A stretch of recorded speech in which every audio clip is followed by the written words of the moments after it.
Yo, yo, yo, what's up? Let's begin and let's see what we can achieve today. So we're in the process of doing caustics, because yesterday we achieved a pretty good result on chromatic aberration. We actually did 3 different solutions, and all of them looks good, to be honest. So I'm gonna have to make a vote or something like that. And today we're gonna focus on caustics. We don't have a specific caustics texture just yet, so we rely on Voronoi noise for now. But let's see what we can do. I think we're pretty much almost done with it. We will see. Yo, what's up, Harukanan? So first of all, let's make this look a little bit better by just altering the noise. So I think 1.5, and I don't know,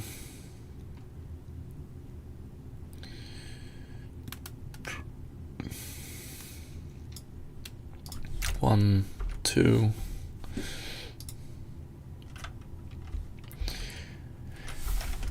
And right now we don't. Yeah. So this was one thing yesterday. It was a question of, do we want to rely on the refraction itself, on the noise, or do we want to animate the caustics themselves? Right now we were relying on the refraction, but if we remove these two, we should be getting some more movement. Although, and then we have chromatic aberration as well. Oh, that's way too much.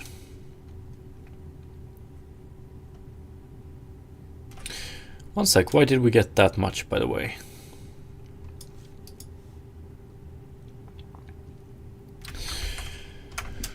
One sec.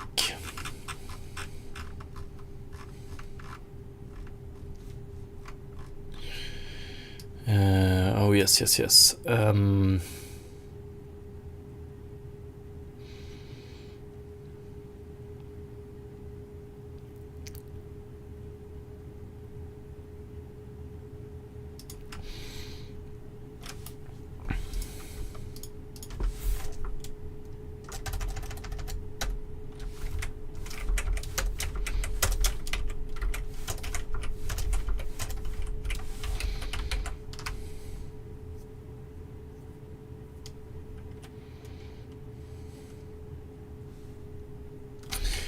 There we go.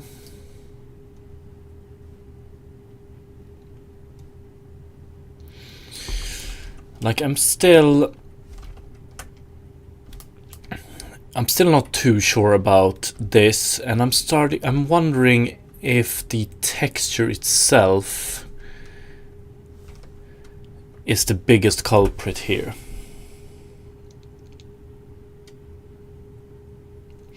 So it's not supposed to be depth dependent. Shallow has less caustics. We're not entirely done. We just started this yesterday, and it's a work in progress. We're gonna get there.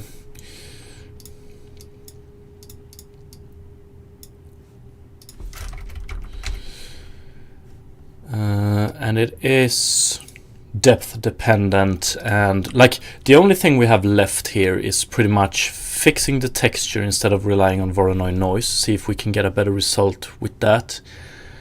And second of all, removing caustics from shadows. Alright, but I'm not a very big fan of the visuals we have currently,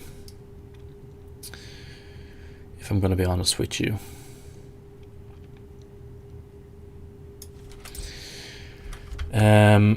what I'm wondering the most is, okay, so right now we're relying on blend source alpha 1 minus source alpha here when we add the caustics to the scene. I'm wondering if we can rely on some other blend function to really make the caustics pop here, and then I wonder if we can play around with this light here in some way, or this threshold. I mean, we'll see. Let's see.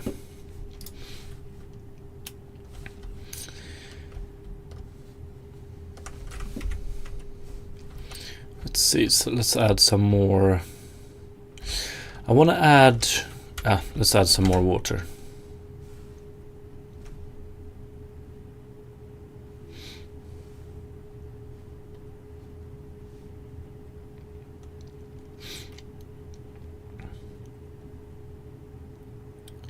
I guess we're also gonna do.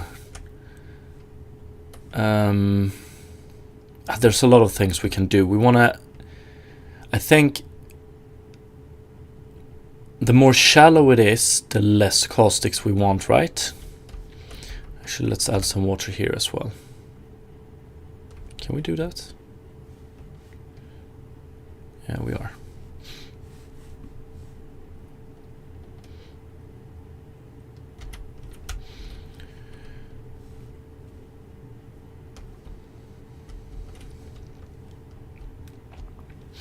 And remember also, one very important thing to think about is that we don't have any surface shading right now, so we're missing a lot of details on the surface. So it's only when you look at this angle you can actually see, or it actually looks like the caustics are at the bottom of the water. But we're gonna get to that. And also, I wonder if we can get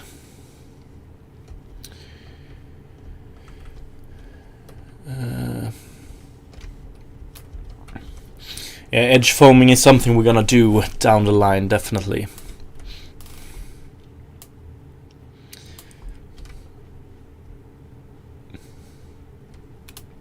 But I think, so like, if we take a look at, we don't have anything here. We don't even have lighting on the surface. So getting all of these in place, everything is going to work together. But I want to get each part at a good state before I continue.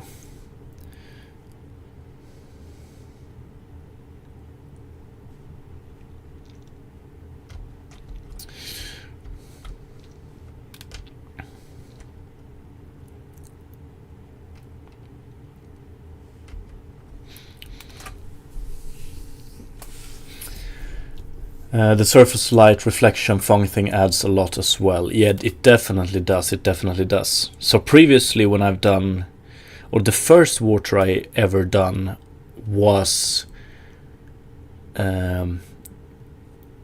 didn't actually include anything subsurface, but only surface. And I mean, that was a good enough water, I would say. But okay. Let's see here. I want to try. Let's add just a quick to-do today. What did I call it? Is it implementation notepad?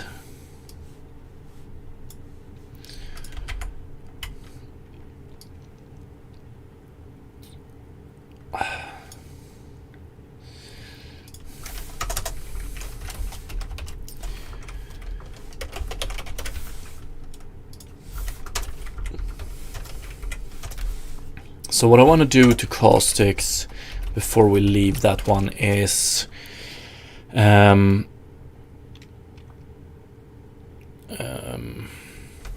implement shadow handling,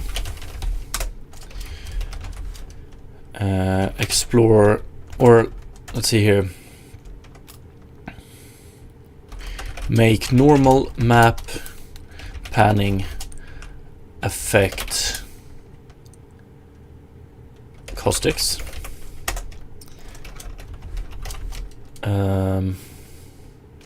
try with real caustics texture. We should be able to make it work with Voronoi noise, honestly, but yeah, we'll see.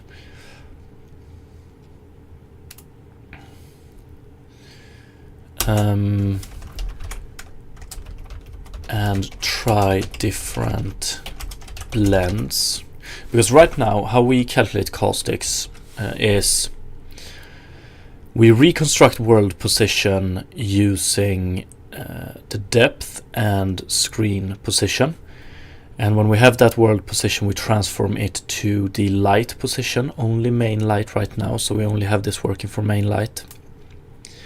And from that position we get UVs, which we use to generate Voronoi noise, making it appear, and then we take that Voronoi value and we blend it with the scene texture, so however the scene looks when the water is not visible, right? And that blend is just a alpha blend right now. I wonder if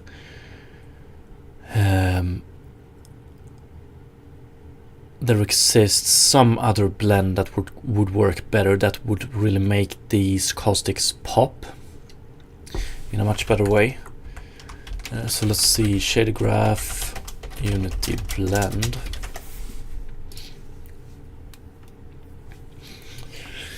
I'm talking about,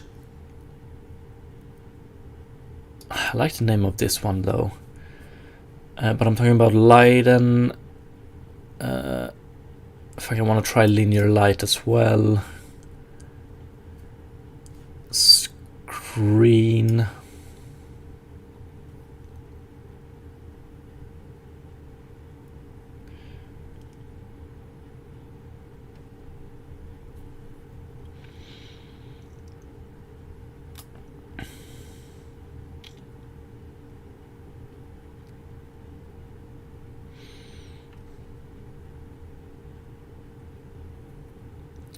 Soft light.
Lighten is just max between blend and base.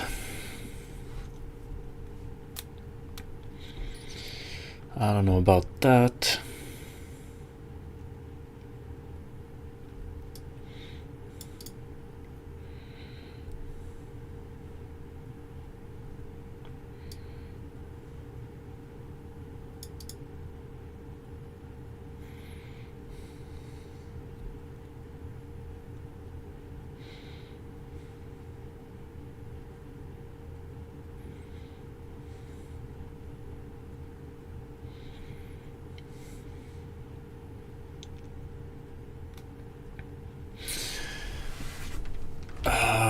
Let's do this.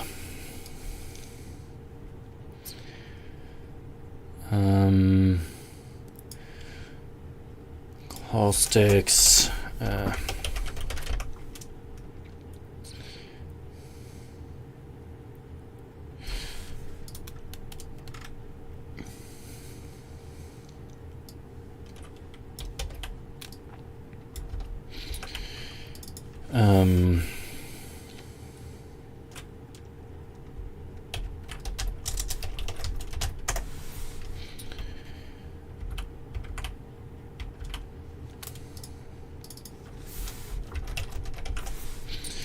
I'm gonna try alpha screen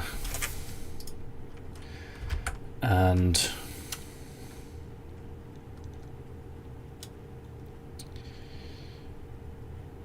let's try lighten as well.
Let's do it without chromatic aberration for now. And let's see what we get. And first of all, I need to implement util blend.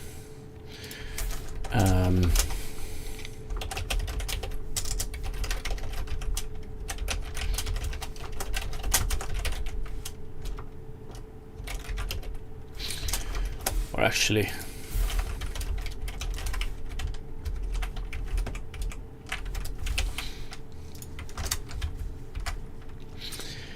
what do you have? Lighten.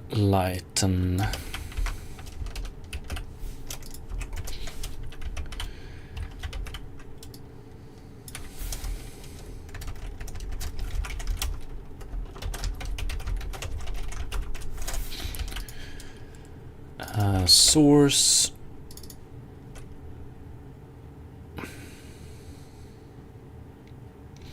Destination, I don't know about that word, but yeah.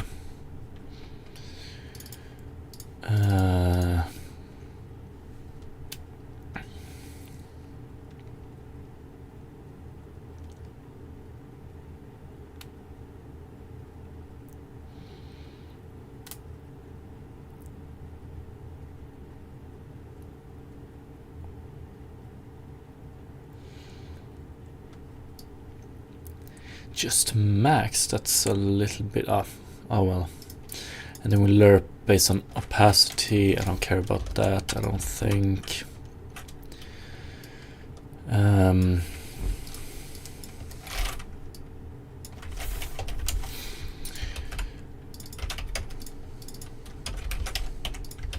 Blend max would probably be a better name. Lighten and screen. Although I wonder about hard light as well. Let's see.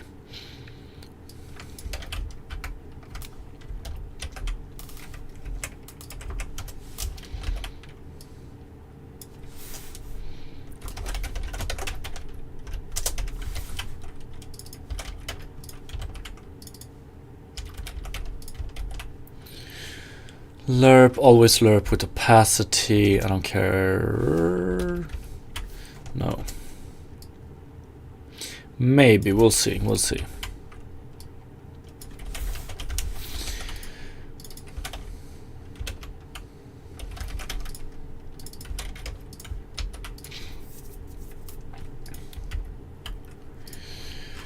Let's see here. So what we have to worry about is, or where this is going to affect it is, try refract.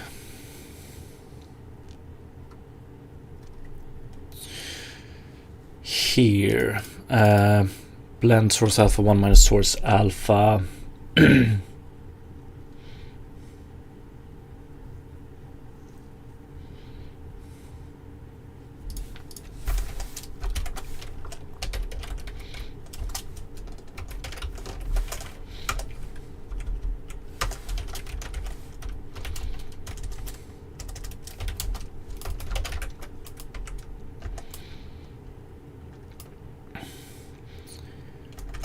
Actually, let's do it like this.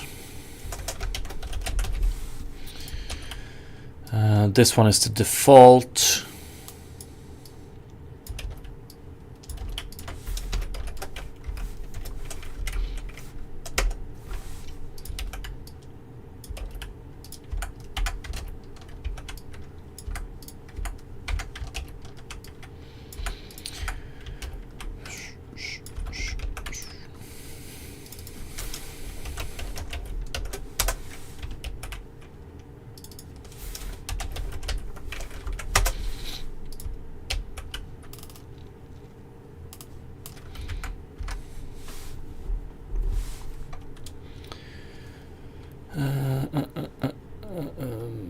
Alpha.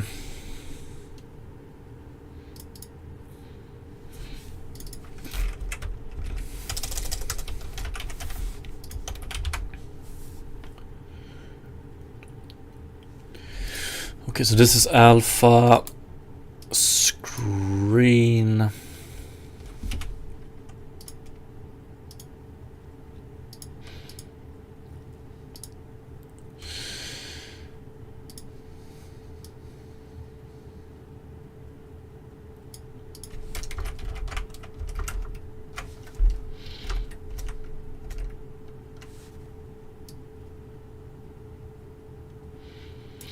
I would love to be able to thin these out in a good way.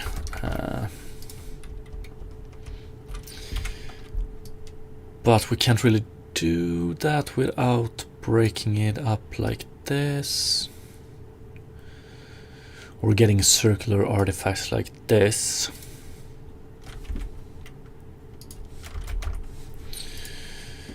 Which is unfortunate.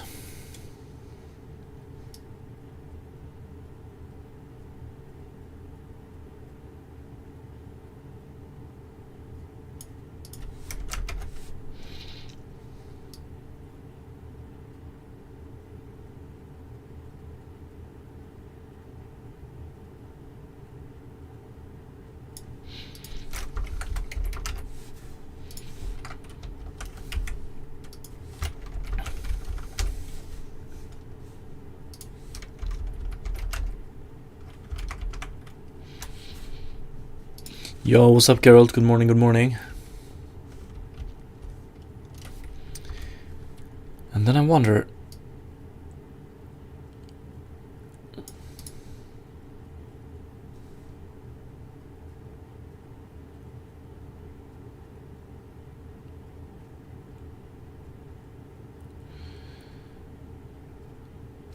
honestly, we're not getting too much movement. Oh well, this is... what was this? Screen. I was having the highest hopes for screen. Let's try Leiden.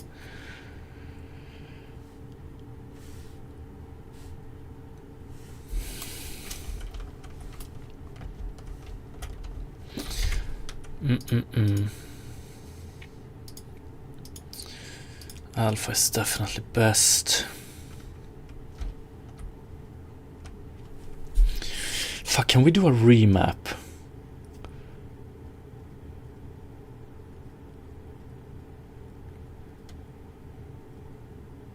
Can we do a remap to make this look nicer? I'm just... let's see real quick.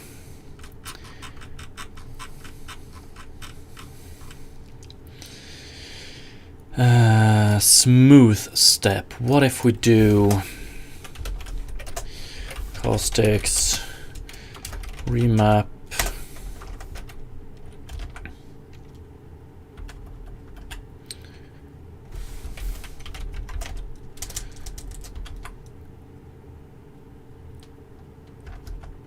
what the fuck, if we don't have remap here, where can I put it?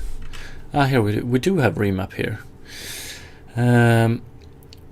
Okay, remap value caustics 0.1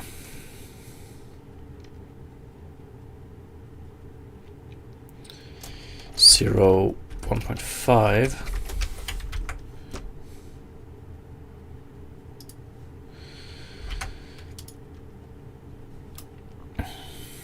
but if we do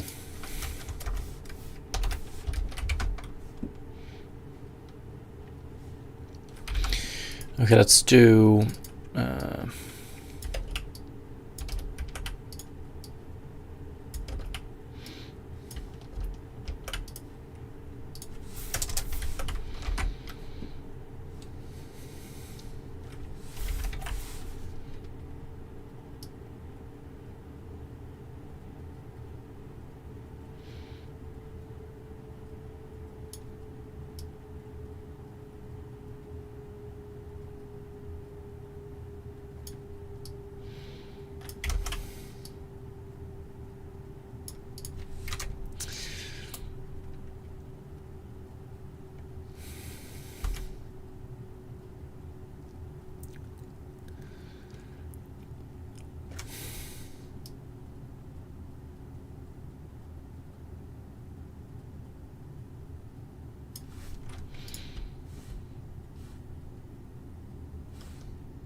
I'm definitely not getting to definitely not getting the movement I would like to see here.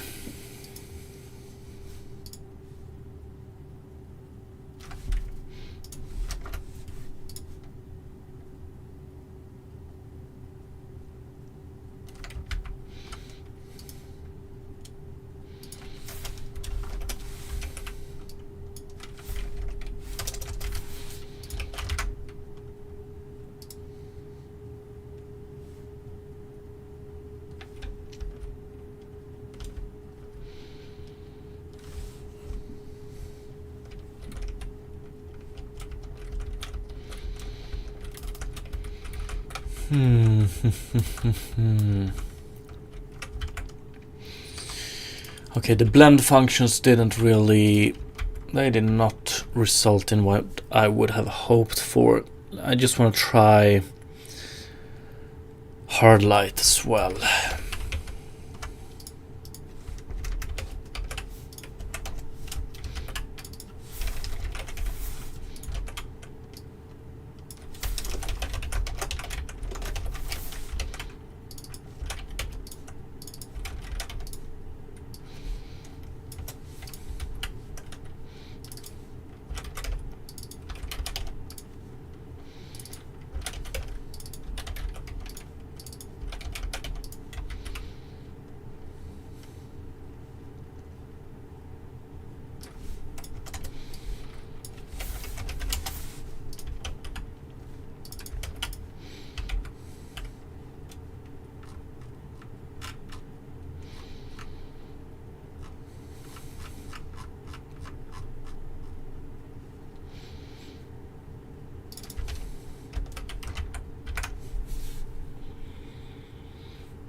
Well, definitely not.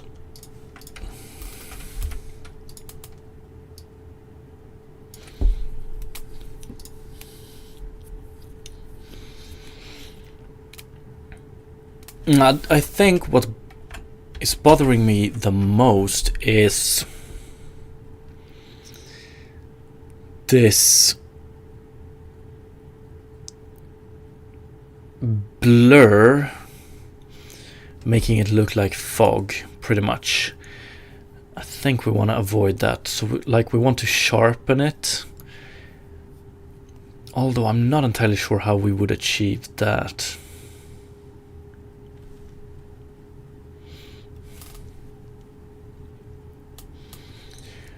Without going pre-rendered texture. Yo, what's up, Cooler SK?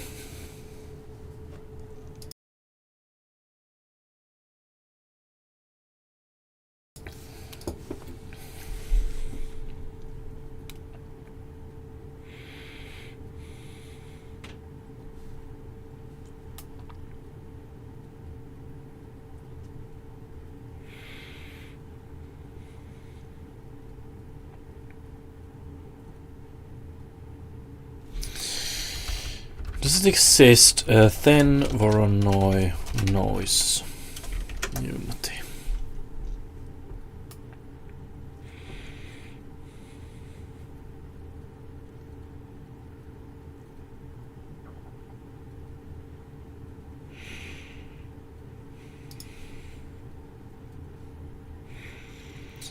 Like I want to thin it out, but I'm not sure.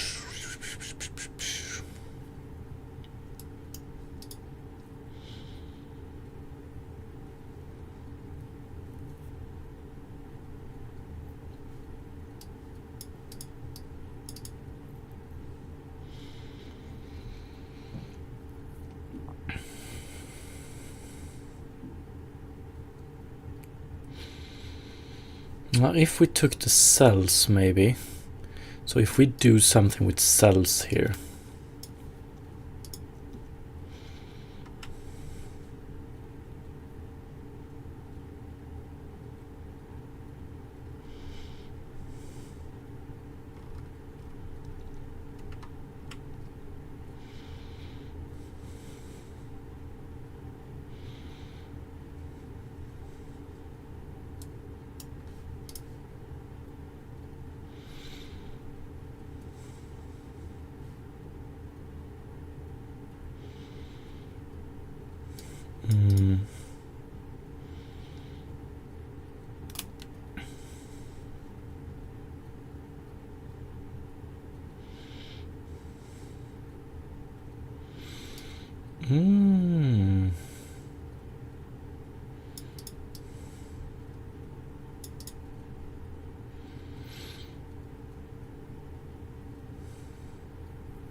What would actually happen if we take...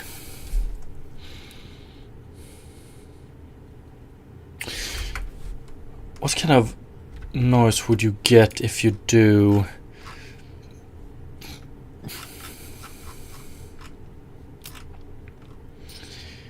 let's see...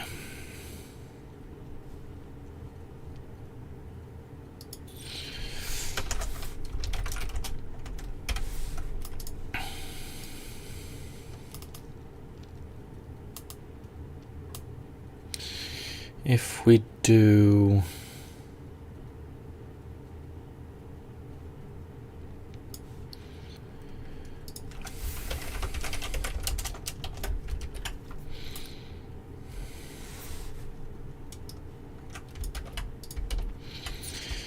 If we take this one...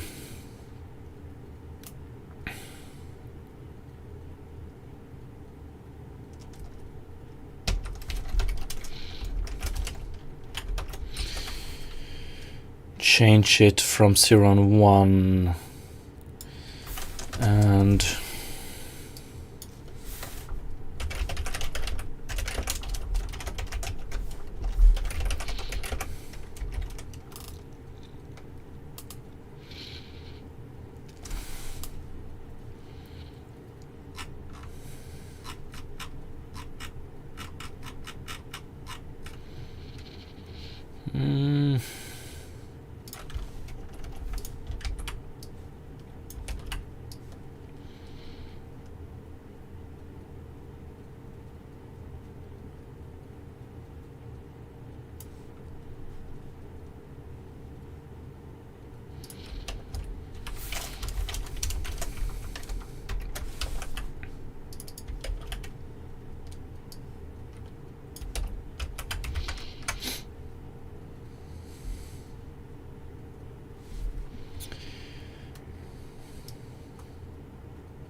Then we get that.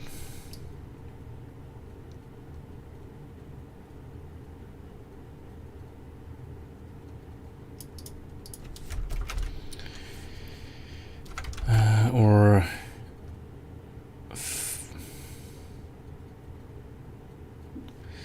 no, it's pretty much the same as doing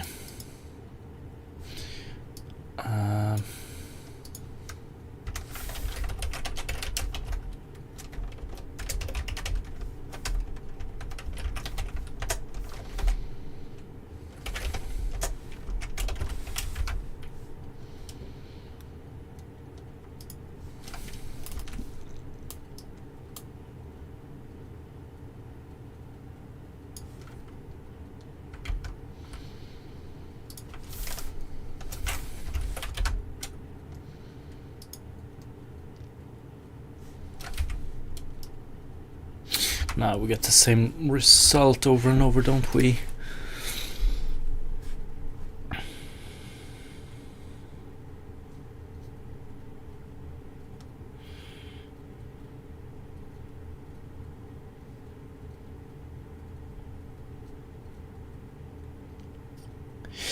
Okay, if we do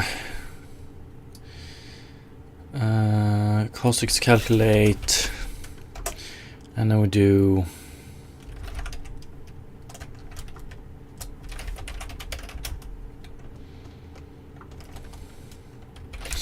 can we do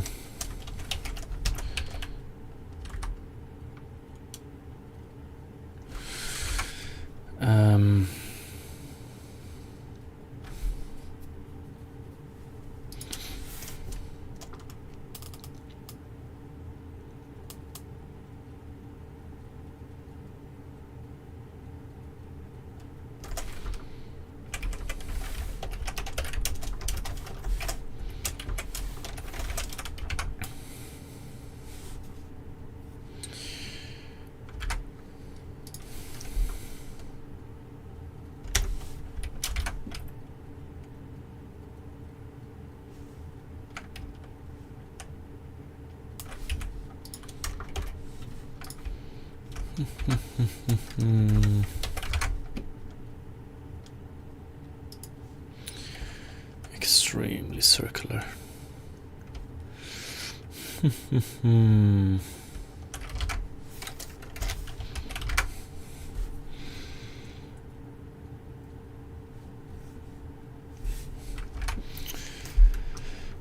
If it's bigger than 0.3, and then we do remap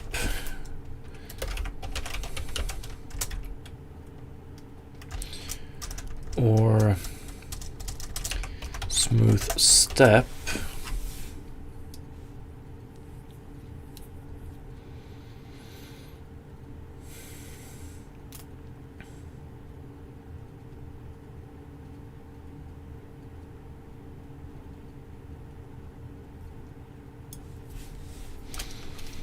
So 130.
I hate it.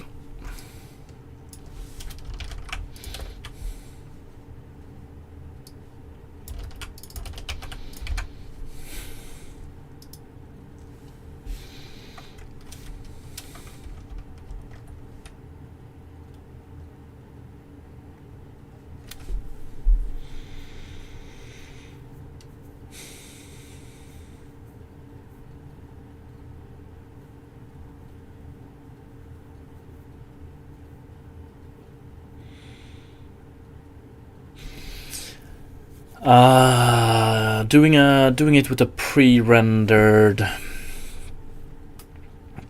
texture is probably the best. But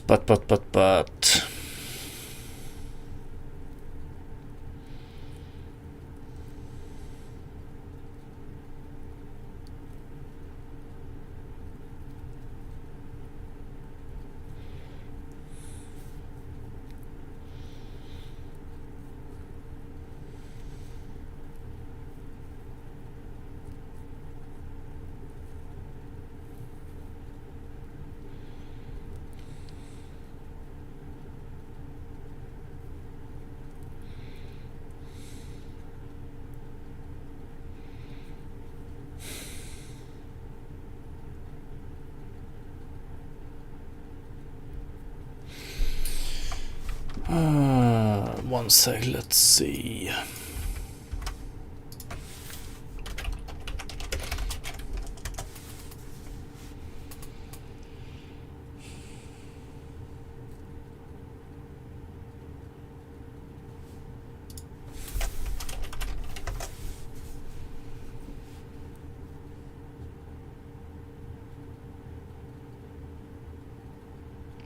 I'm pretty sure the blend is fucked as well, honestly.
Let's take a quick look. Do we have some noise that might be, or some generation in GIMP that might work better than this?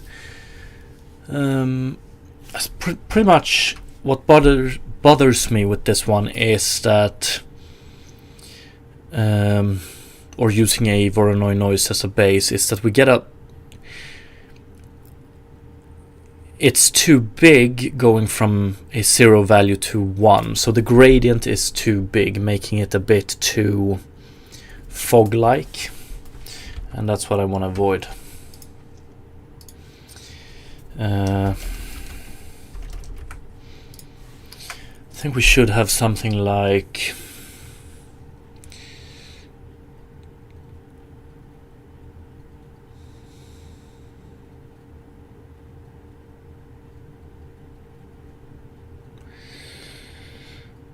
Lava.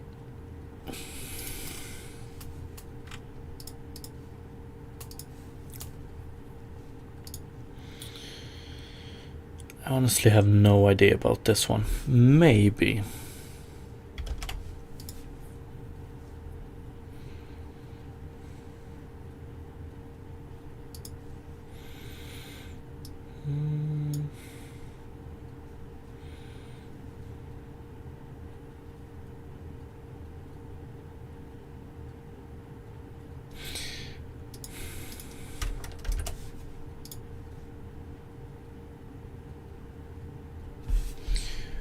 Okay.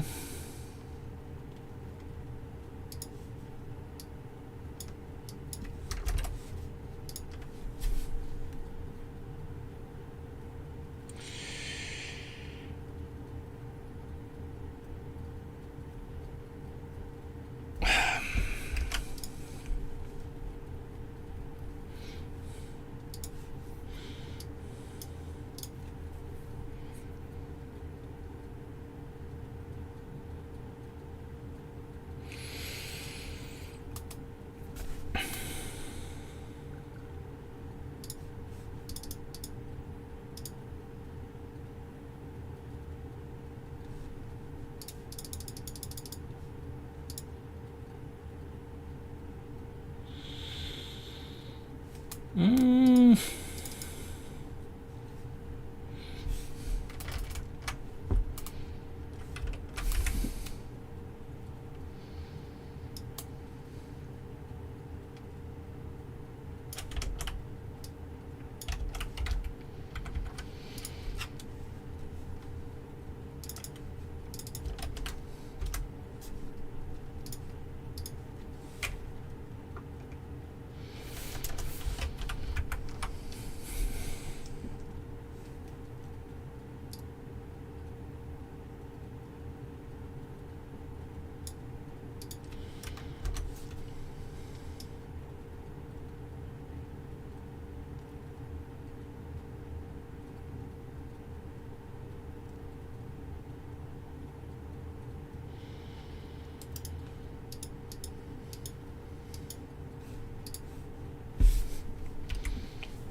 Both the blend and the noise itself doesn't just sit right with me. One sec.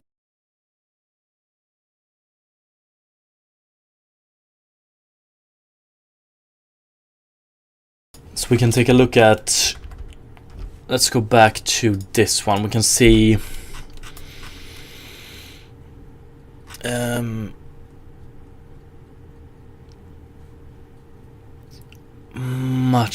much better.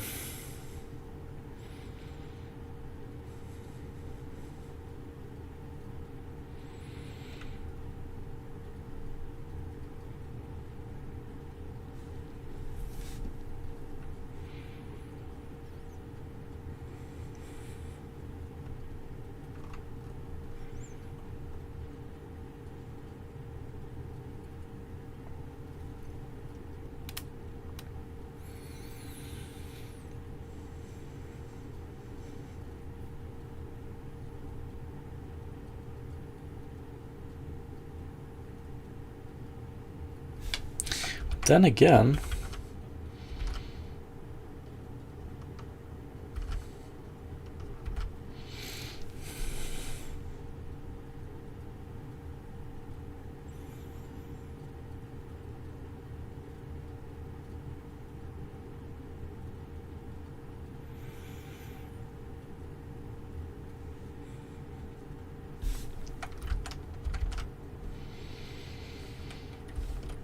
I need way sharper edges. I think that's the biggest problem when it comes to purely the noise visuals.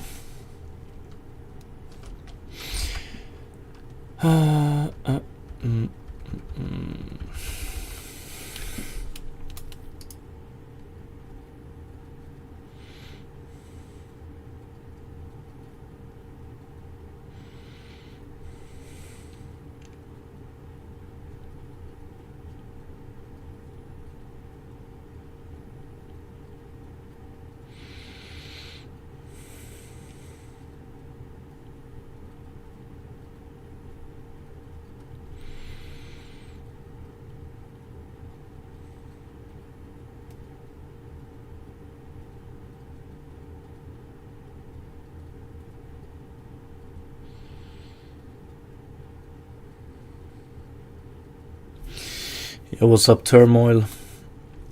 I have no idea what you're rambling about.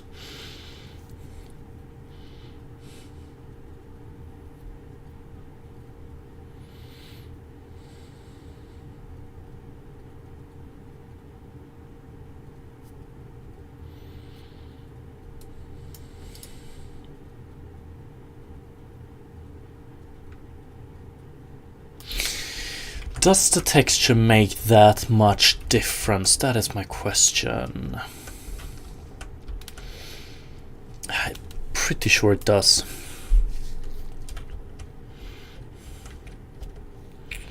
Okay, give me one sec. Let's see if we can find one that is good that I can try with.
Oh, Turmoil, I might not have made myself clear. Like, I do know what you're talking about, Unreal Engine, but I don't know why you're rambling it in my chat. I actually enjoy Unity. I think it's a really good engine.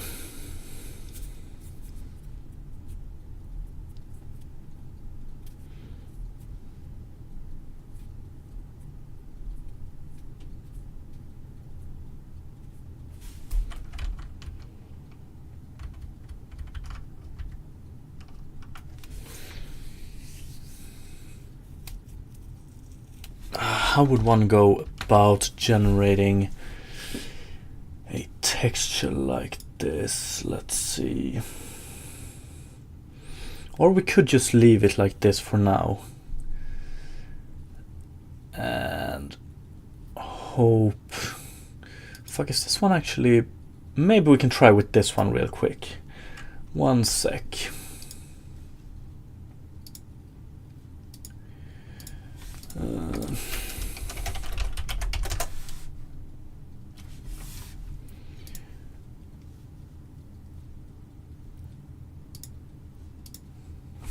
If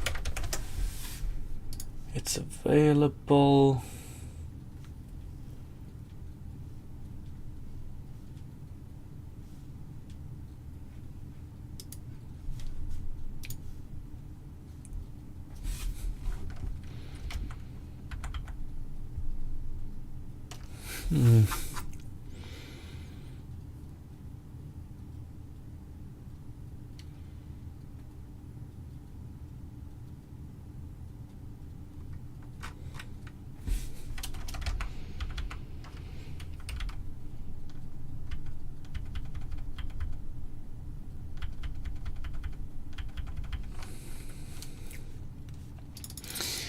This won't quite do it, that's for sure.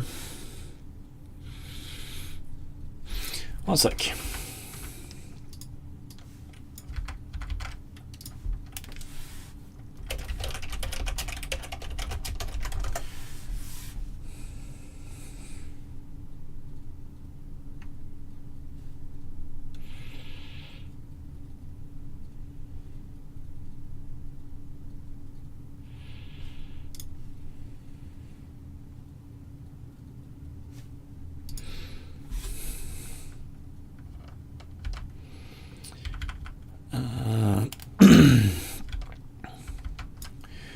Let's see if we can get something like this. I think that would make a huge difference.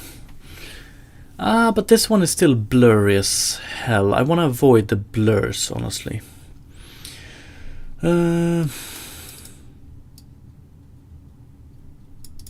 Mosaic tiles, do we have that? But that's pretty much for annoy, isn't it?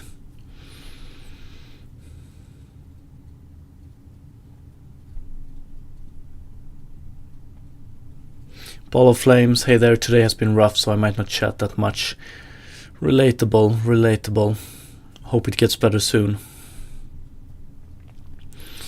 What do we have? And appreciate the follow.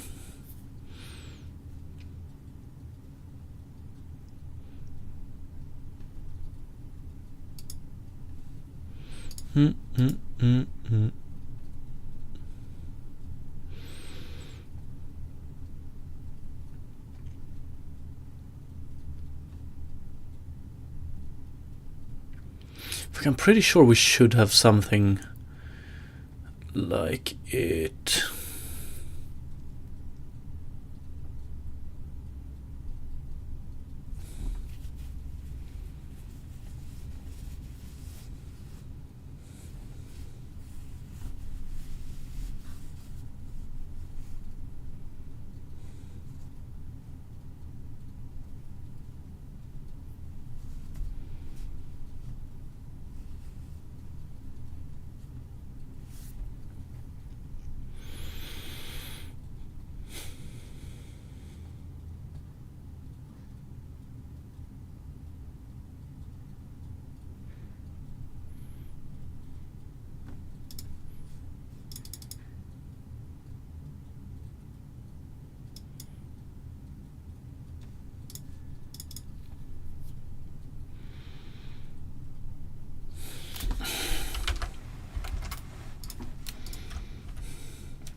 But let's see here.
Is the problem that we do,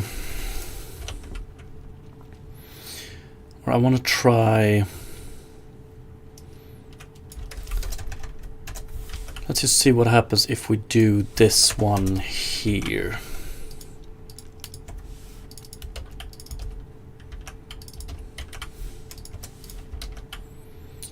I would really like to get this to work with the Voronoi noise for now.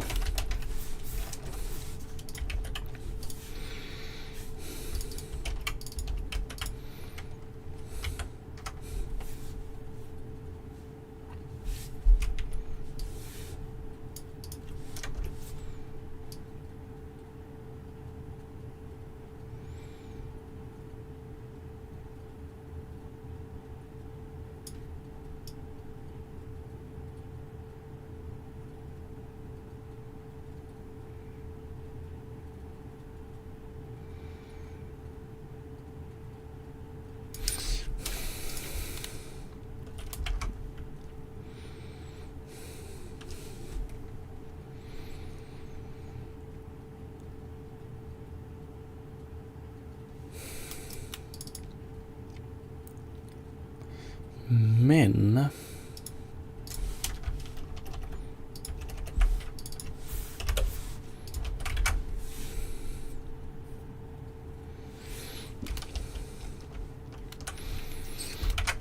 Yeah, of course.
Yeah, the chromatic aberration would look way better with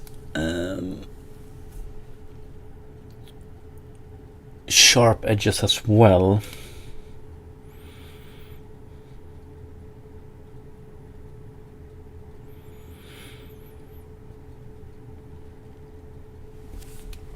What can we do with the edges then, or with the cells? Unity.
f2 minus f1.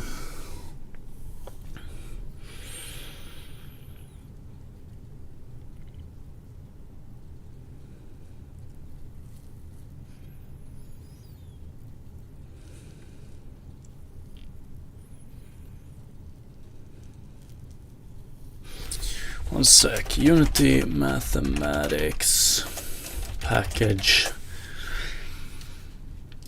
Let's see if we can generate one here.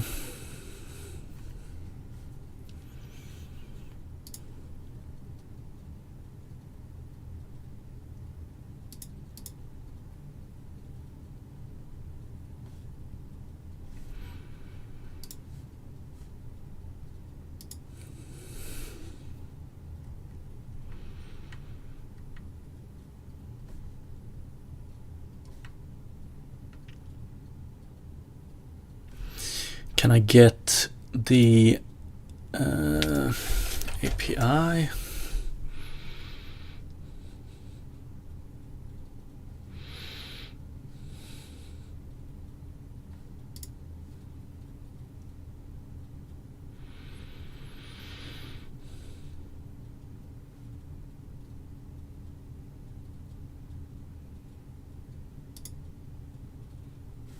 Okay.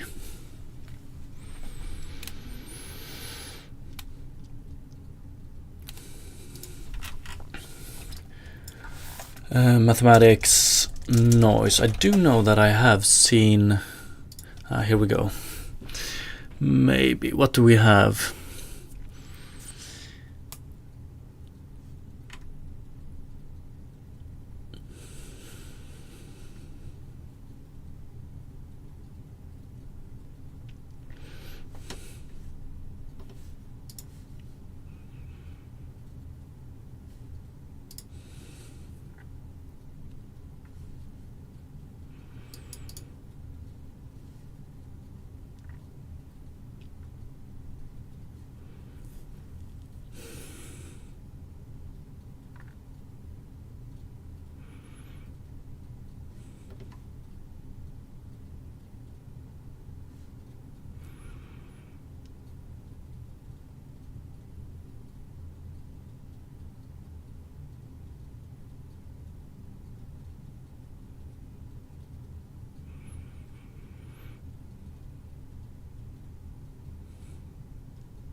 Cellular.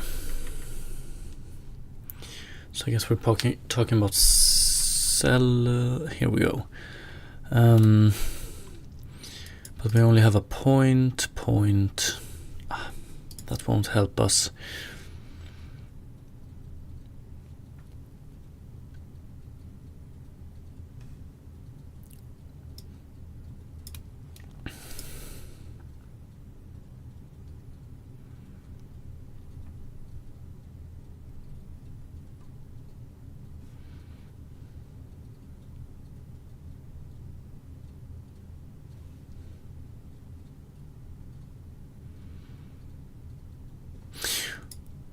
Oh, one sec.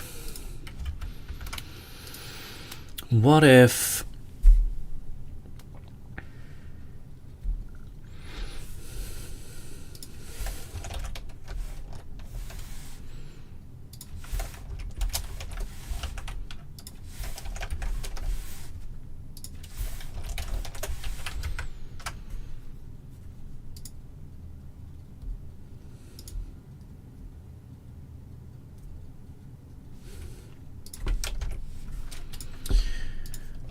we have the same problem? Yeah, probably.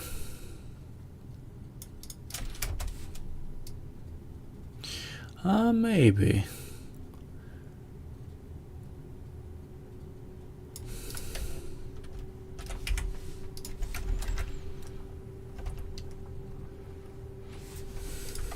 I wonder if it makes it a little bit better. Maybe not that much.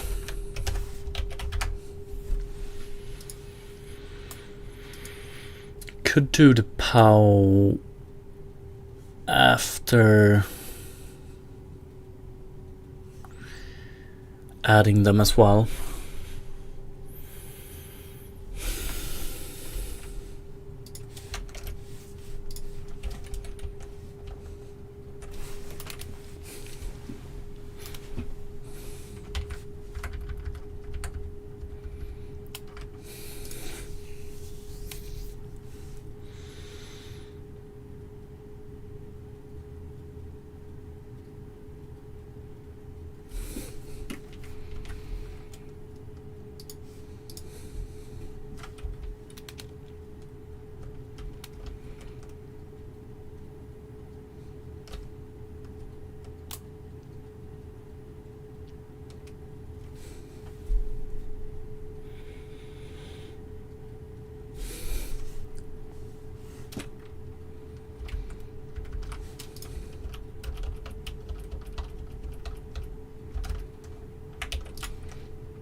Probably want to do a POW 2 and let's see here.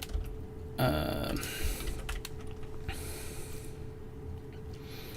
remap, I think.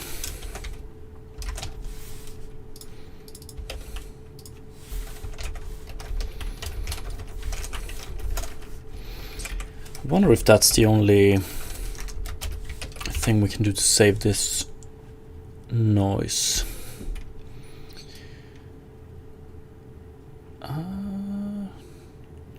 Maybe.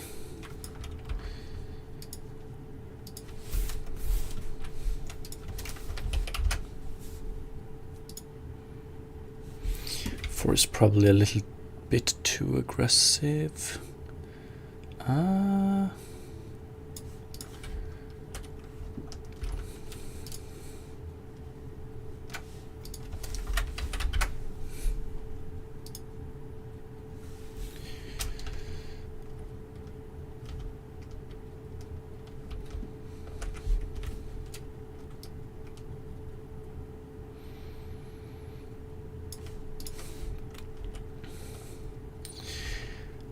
A little bit better, but we still have this problem, I would say. Way too big at certain places. Way too big.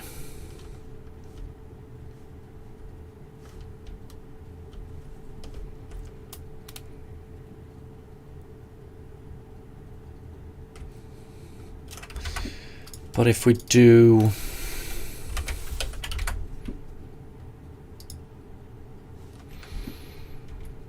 of course, then we get this.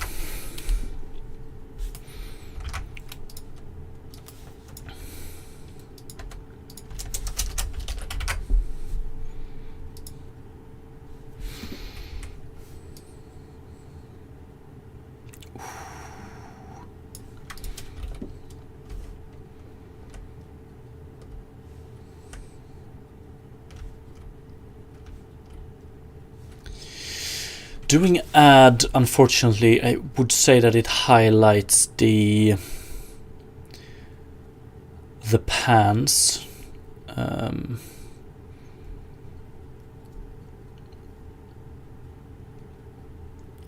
bit too much. But I would say that this is a little bit better.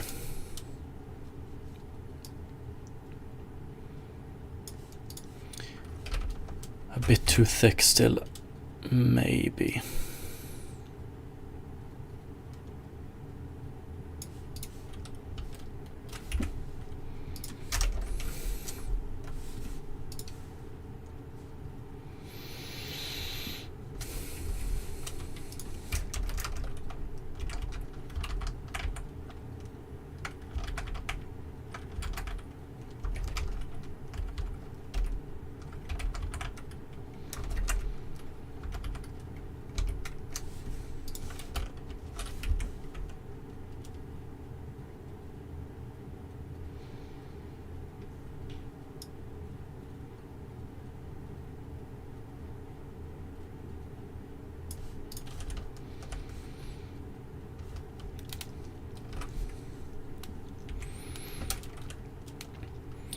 What we could do is, let's see here.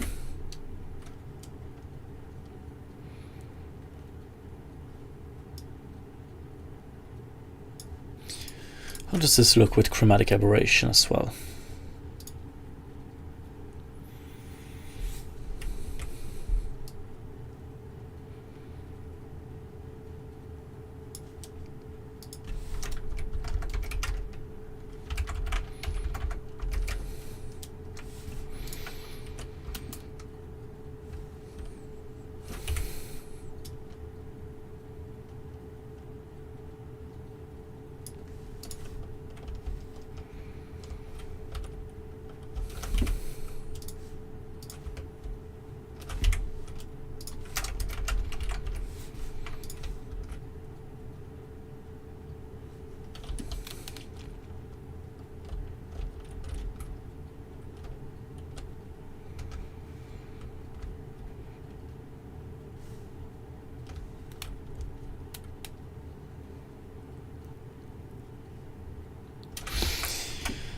Okay, we could probably make this work, min, and then we do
problem here is that we're gonna need to do, yeah, let's do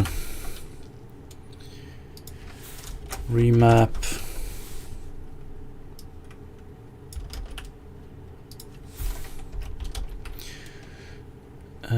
sed w 0 1.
still becomes a little bit too big at certain points, I would say.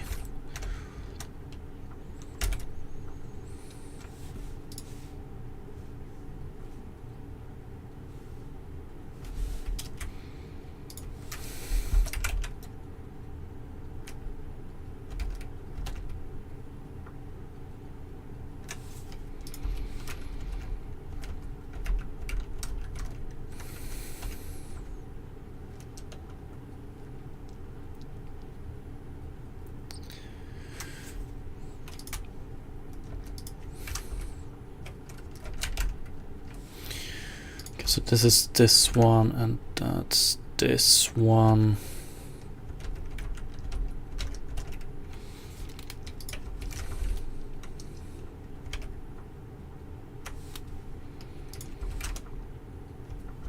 Yo, what's up, Overlord?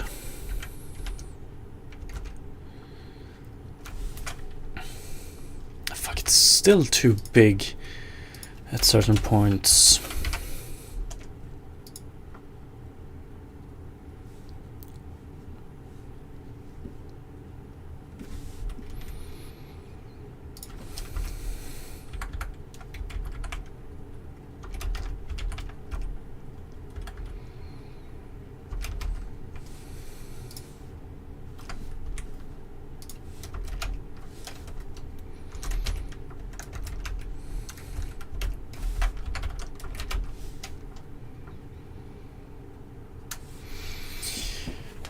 Overlord, I'm good, love the work, appreciate it.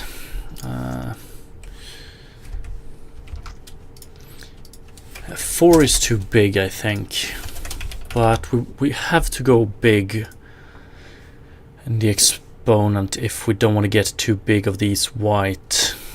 Yeah, that sucks. But what if we do 4? Yeah, this, we definitely want to avoid this. So the pattern's becoming too...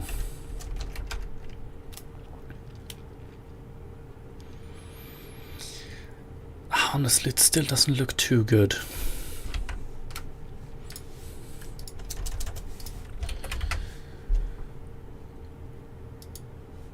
Oh shit.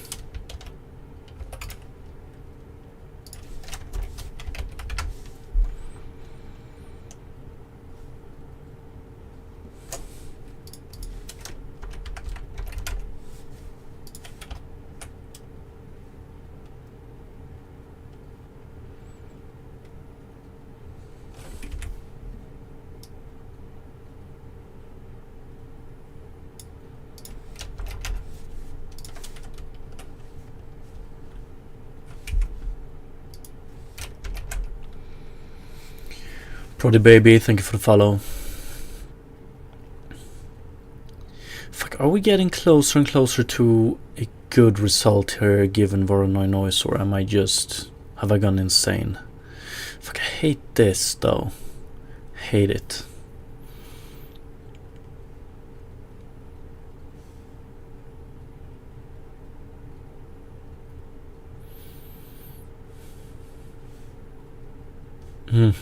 That's not good. Diligence, it's a bit better than yesterday. Yo, what's up, by the way? Hope you're having a fine Wednesday so far. Yeah, it's a tiny bit better. We're still only using Voronoi noise, because honestly I don't have the knowledge to generate a good texture in Blender or GIMP right now. Prody baby, hey man, new here, the project looks cool, thank you, appreciate it.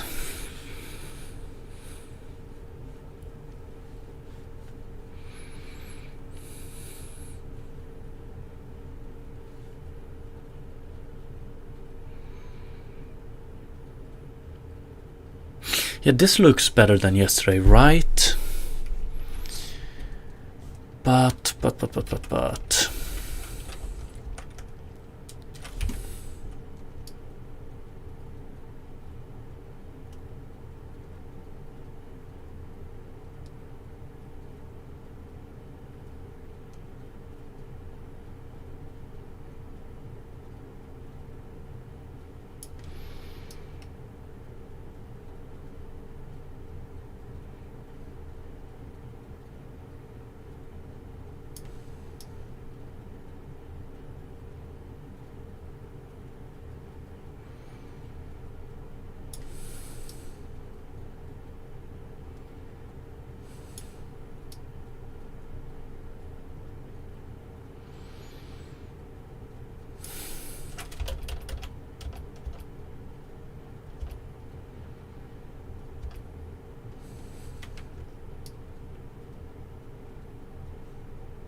Probably are you working with noise? Yes, indeed we are. I did my dissertation on procedural generation, hardest thing I ever done. Well, nice job. Yeah, procedural generation can be... it's extremely fun, but... pretty hard. Diligence, it doesn't look so flat right now. I think that's just because we have a higher water level. It's the uniformity from the Perlin noise that makes it look repeatable, even it's not repeating, I think. So this is Voronoi noise, and yeah, like no matter if you use noise or textures, you're gonna get some repeating patterns, I guess. That depends on how much you'd obscure it, how many noise you layer on top of each other. Definitely don't want to go above 2 here. But like, it's not the repeated, like the number of repeats or something like that that bothers me. It's that we're basically trying to... So what I would say, so what would make a good caustics texture for us would be thin lines with sharp edges. And we're working with Voronoi noise, which has very unthin edges, and I'm just trying to see how I can transform the noise in such a way that we get better edges, basically. But the caustics are usually mostly visible when you're under in the water. That's also... I think they're way more visible when you're underwater, but you can in some cases see it from above the water as well. Yeah,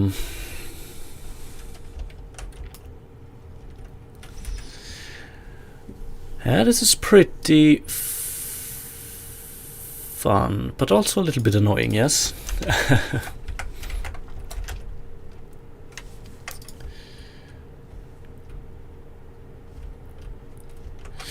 So if we do it like this, we do POW 1, POW 1. This is how we get it by default. Not really this though, but 1, 1.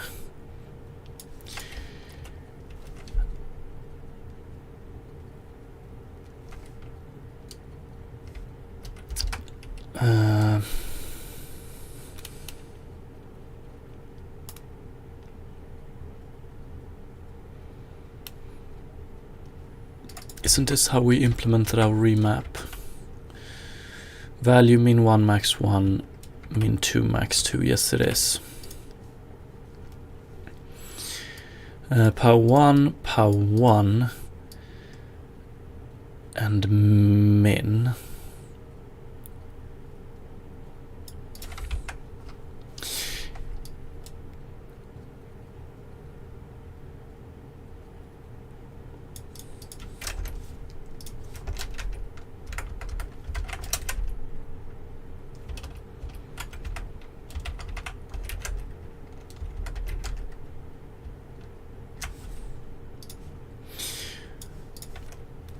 So this is pretty much what we get by default from Voronoi noise, and as you can see, if we pause here, you can see here that we have some white. We have a great alpha here, a big alpha here, and then we have a big gradient before we reach 0 alpha, and it's this gradient I'm trying to remove here. I'm not a big fan of it. Diligence add the other water effects as well. We're currently only working with... we're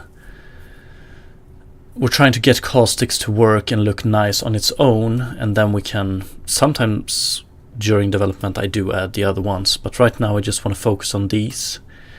And we're gonna do a lot of shit to the surface as well. I've shown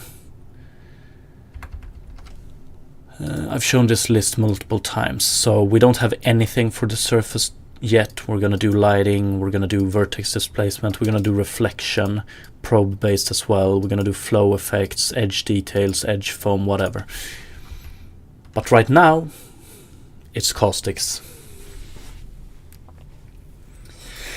Protobaby, I think I use Voronoi for rocks in my project.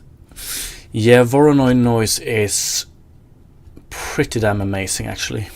Especially when we see this from Cat-like coding, which is amazing. But just the stuff you can do with Voronoi noise, it's sick. I fucking love this as well.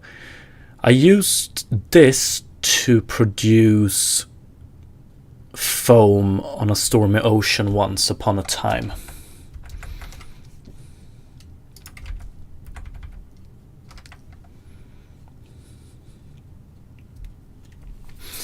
Diligence, so you need a better caustics texture now. Yes, right now we're doing it purely by noise in the shader. We don't have a texture just yet.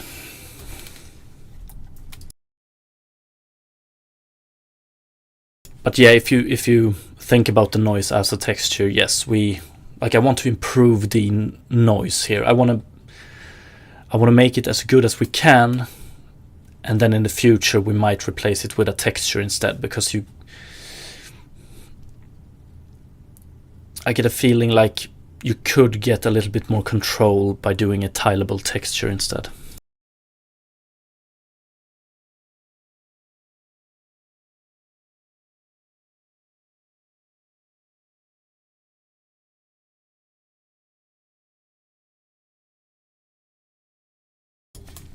But yes, so we managed to...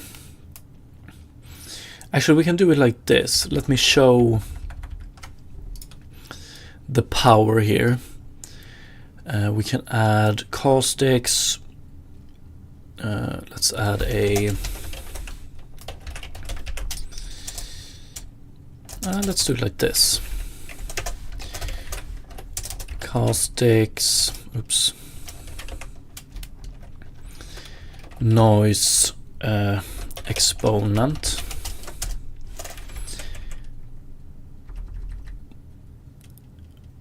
But okay, I want to rename these ones soon as well.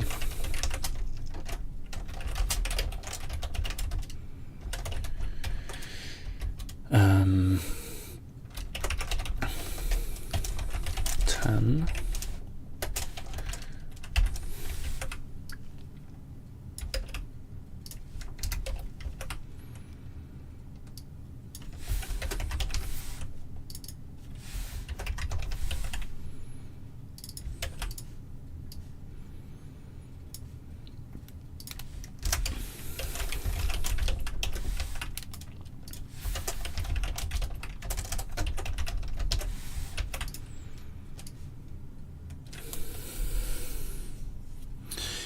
And then we do, where do we have it?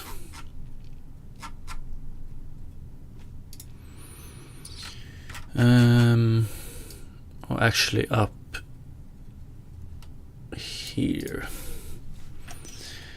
And then we do caustics exponent small.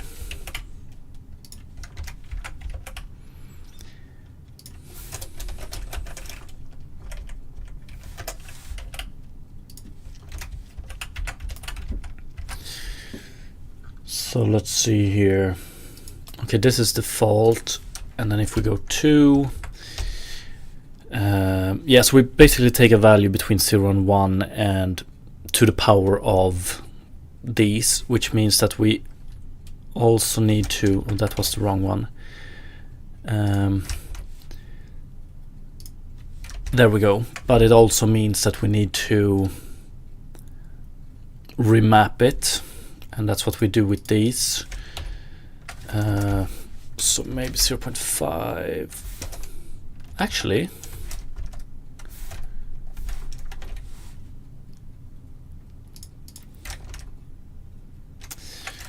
zero point 0.5. Do we... Let me just try one thing here to make... I want to show the difference in a quick way. So noise exponent, let's do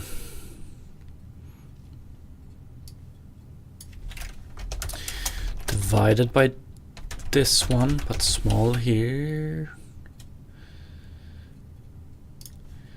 and big here. Oops. 1.0 divided by. So we can probably see the effect much quicker. So we can see here we have a lot of blur, right? And then we try to remove the blur, but with the caveat that we also remove lines like this, which is unfortunate.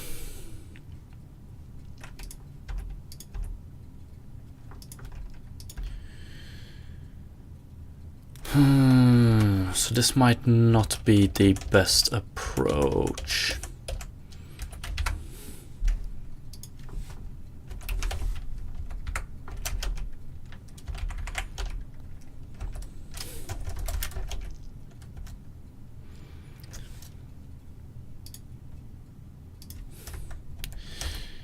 Although I wonder why.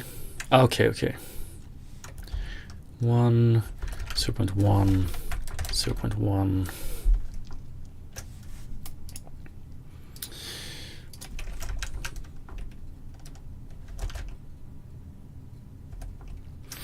And this is a little bit too big. 0, 1, 2, 3.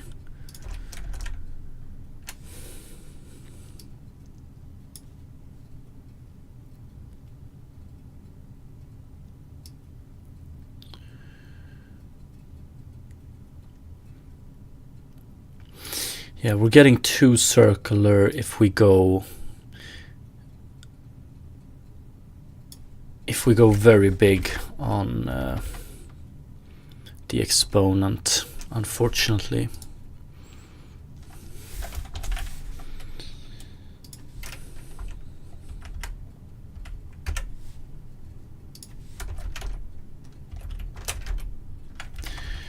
We could find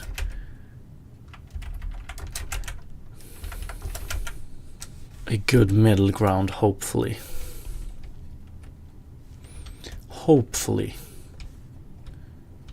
Where I want to minimize these big swaths here. Yo, what's up, DevSpies? Thank you for the raid, appreciate it. You too.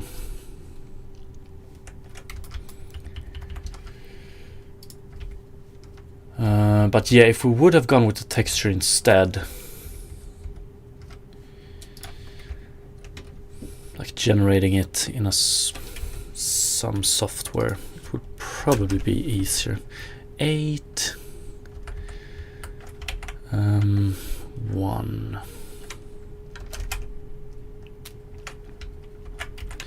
1.5.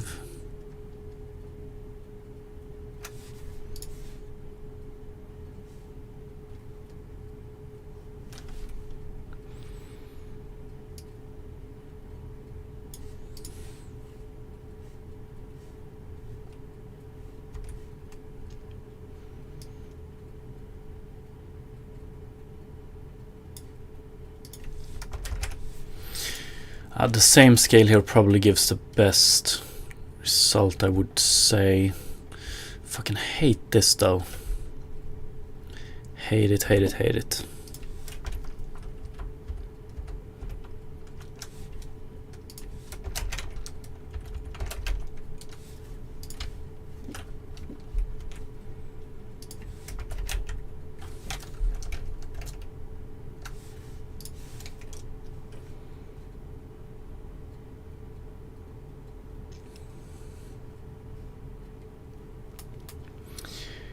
Yo, what's up, Stephen? You mind explaining your monster capture game? I might explain it real quick. And it's best to do it if you have played, like, if you've ever played Tamagotchi or Chow Garden in Sonic, or my favorite game, or one of them, Viva Pinata. So basically, you have a garden and you can terraform it, plant trees, whatever. And depending on how you do it, you will attract different kind of monsters. That's pretty much it. And then you need to take care of them if you want them to stay and be alive.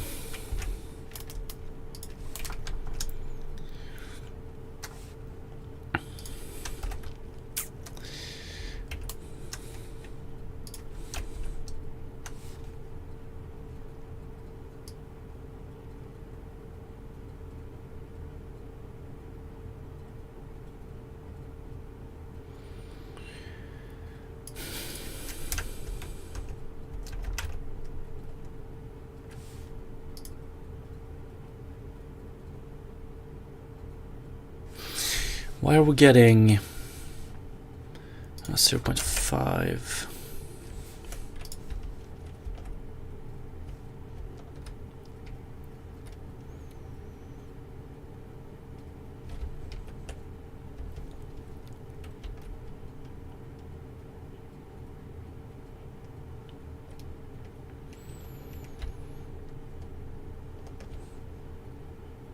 Mm.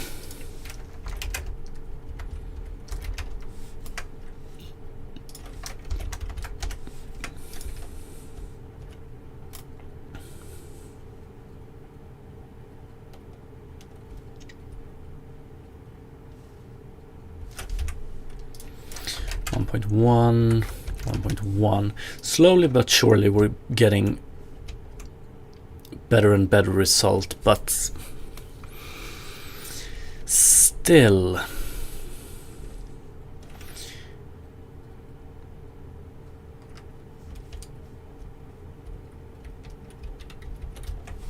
Steven, nice. I love the care aspect. I raise and breed turtles. Oh, nice. Nice. Yeah, I've always loved the care aspect myself in games.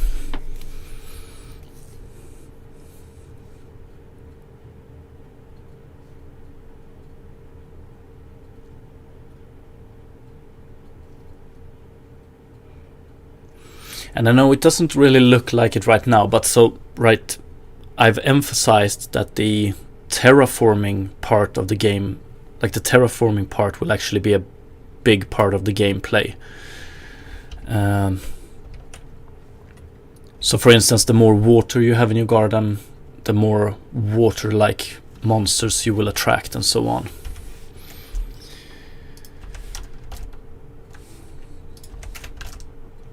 Actually, if we go lower here, okay, then we okay. 0.3.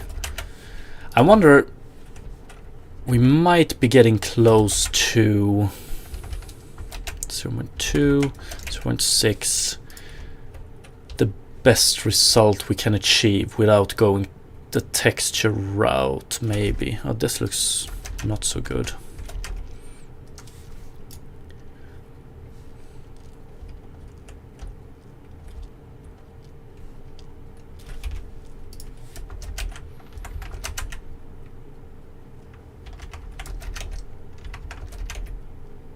Jesus.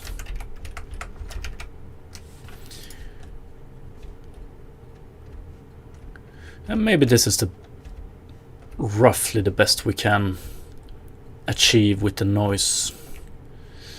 Sometimes we still get this shit, but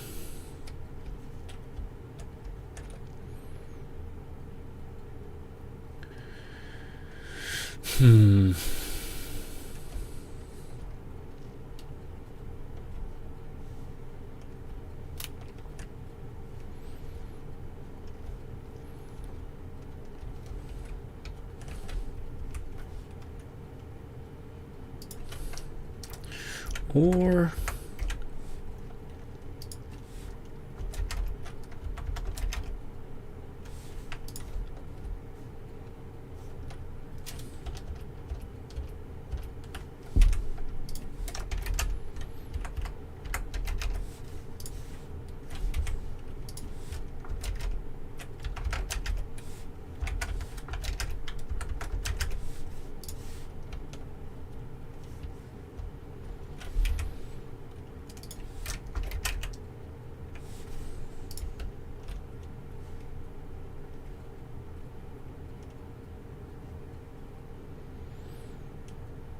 And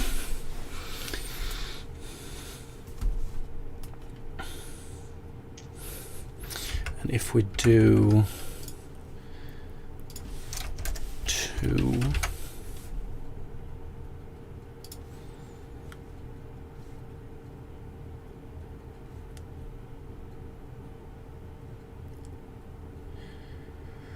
I think this is probably the best, right?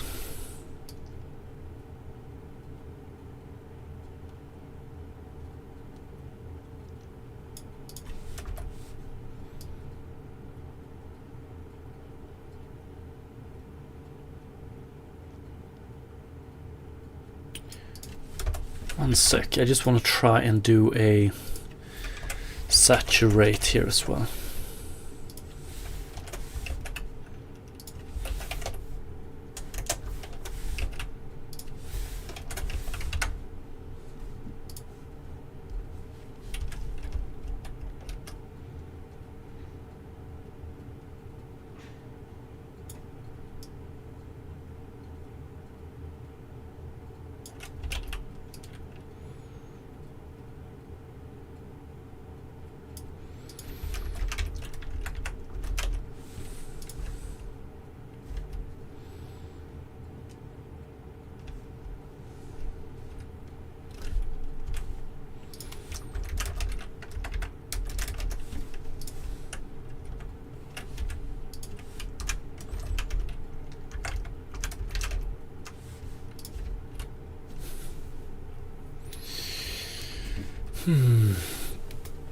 Diligence never played Viva Pinata, but it looks cozy.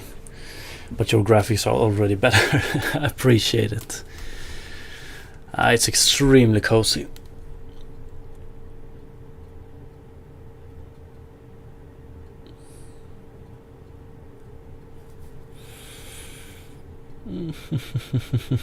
In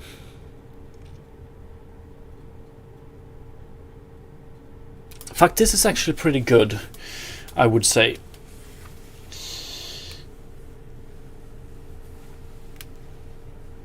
It's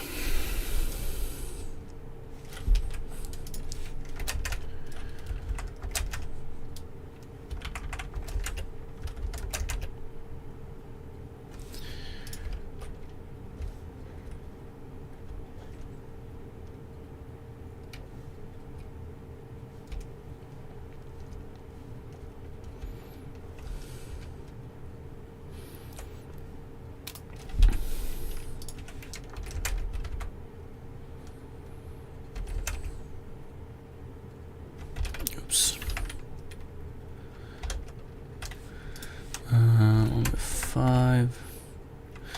Oh, actually 1.3, 1.1, 1.3.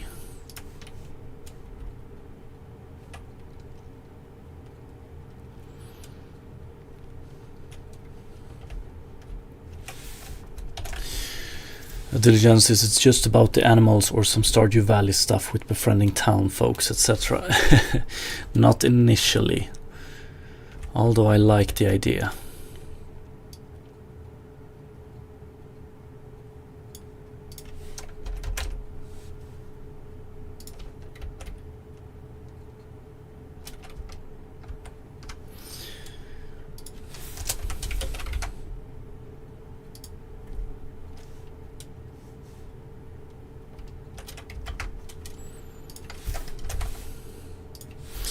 Okay, I think we're gonna clean up these variables here and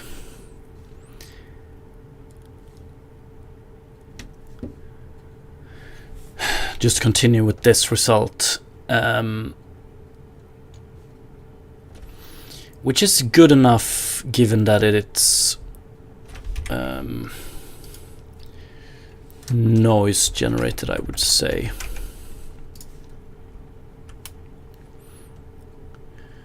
Yeah, I think it's good enough. We're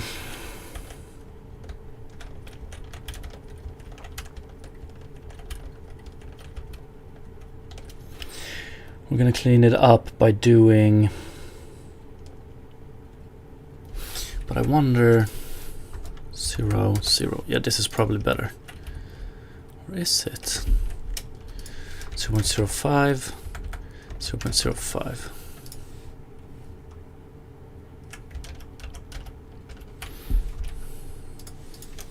Five.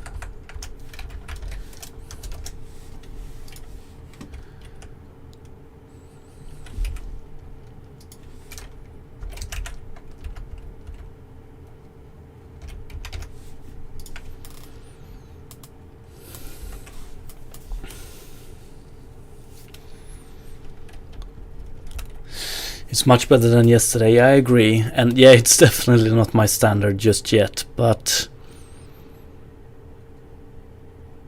I think I like this. Let's just take a look real quick how it looks with chromatic aberration. I'm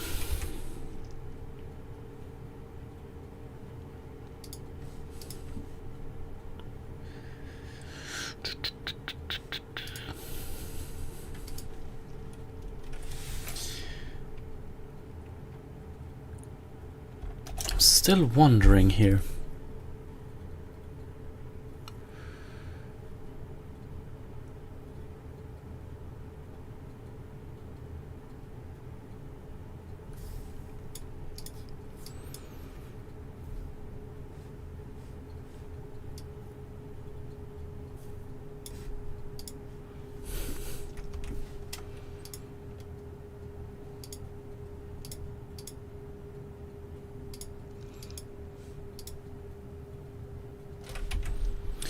Oh, 1 sec. Oh,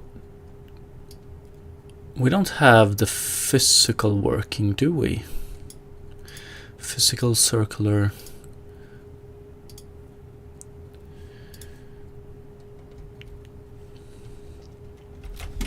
Have I screwed up the chromatic aberration physical?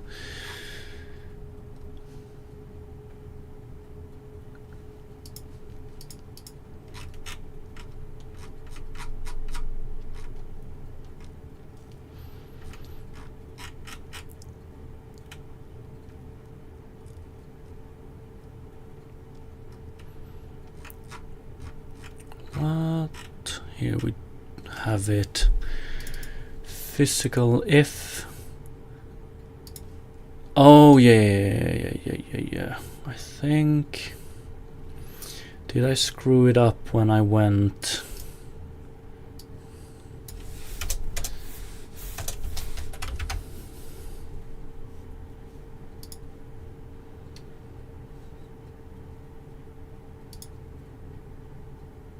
Here we go, physical.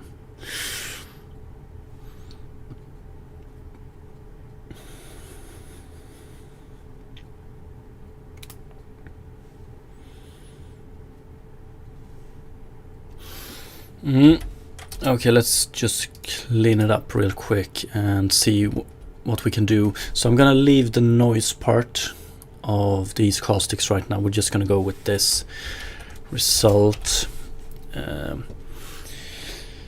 Exponent, angle offset here. I don't think.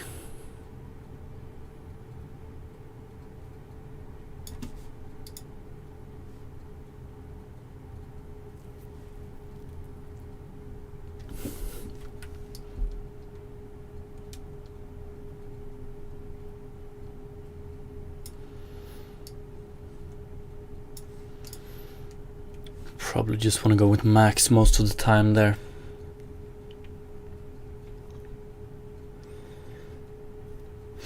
Okay, let's just do this. So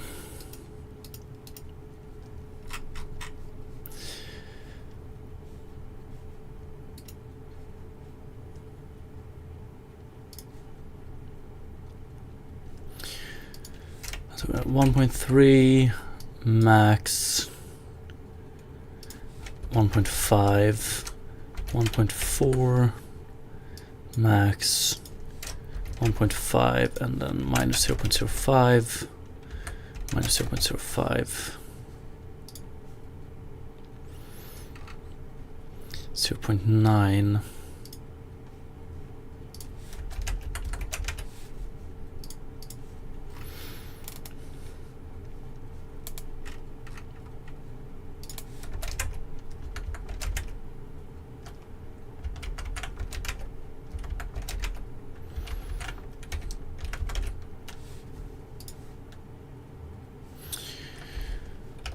1, 0.9. Oh well. One thing I want to do, let's see here.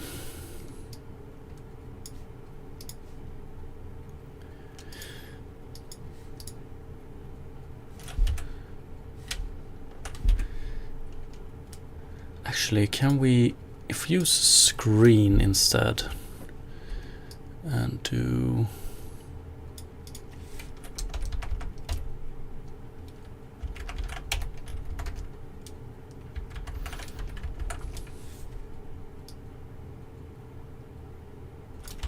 no.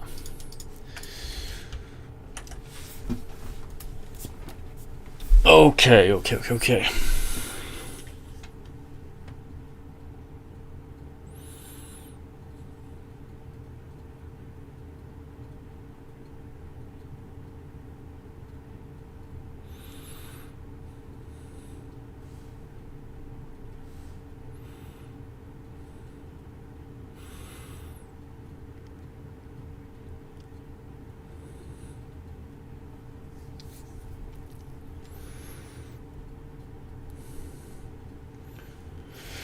I wonder if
Steven, YouTube keeps playing a lot of ads during your live stream. Make sure they give you your cut. Yeah, I will do that.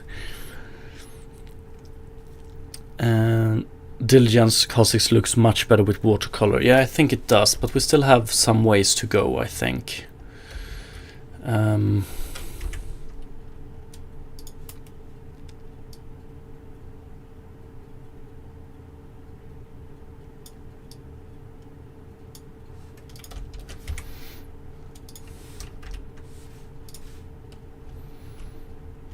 Okay, we definitely don't want to go that dark that quickly.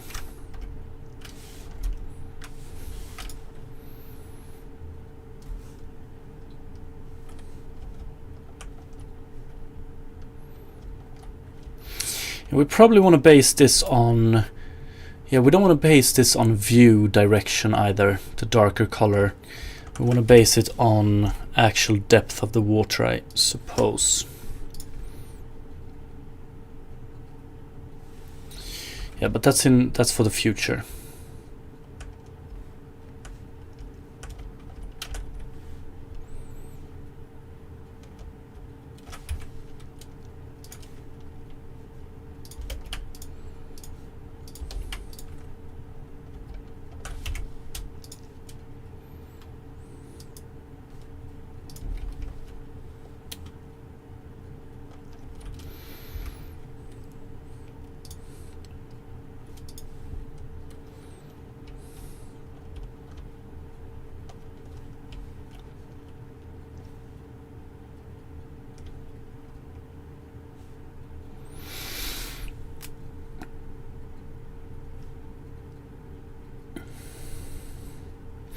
One thing that bothers me a bit with the caustics, however, is that I don't know if we're seeing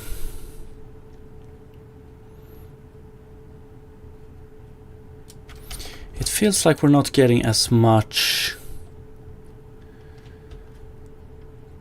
refraction on it compared to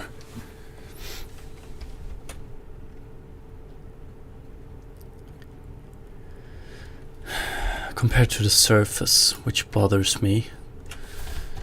I just have to check this refraction.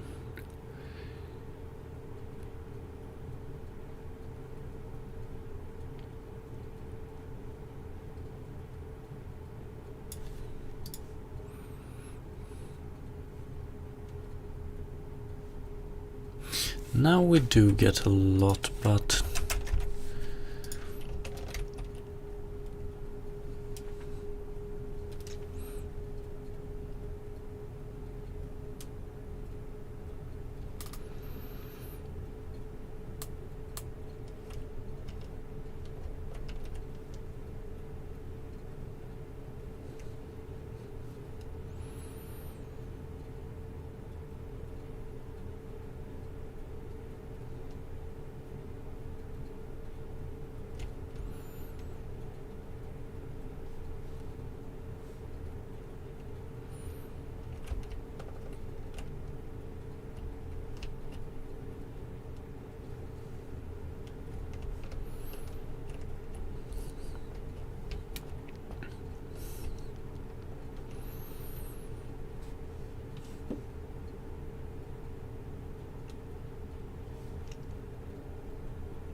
okay, question. Do we want to base caustics on depth as well? Let's just see how it looks by doing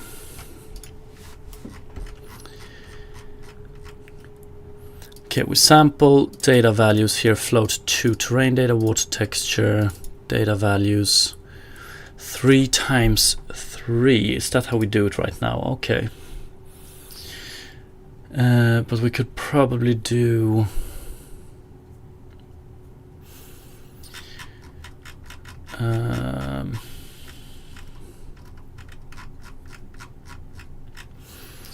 vertex shader output.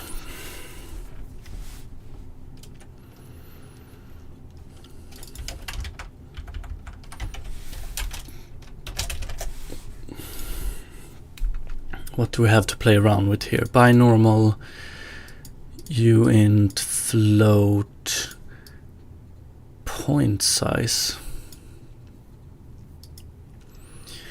text chord float 4.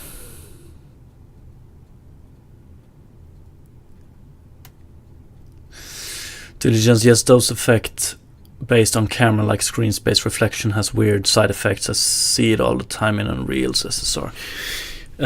Yeah, that's just a downside with screen space effects. Like, it often comes down to, or the biggest artifacts are because you don't actually have data outside of the screen or what is seen or what is rendered by the camera.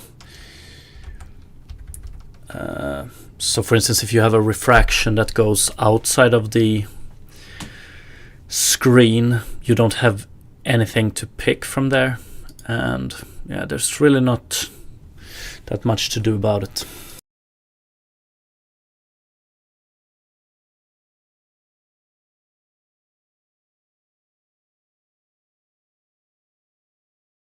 You can minimize it with different approaches, but the core of the problem is still going to be there. Okay, let's see. Pixel shades, text chord. N. How many can we use then?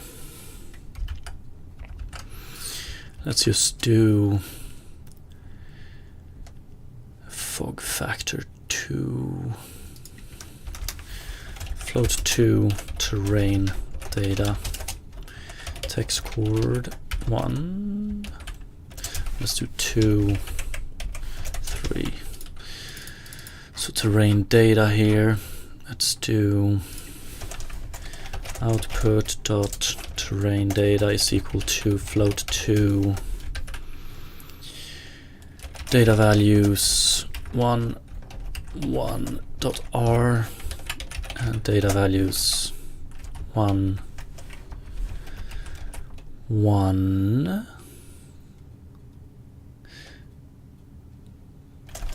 dot g.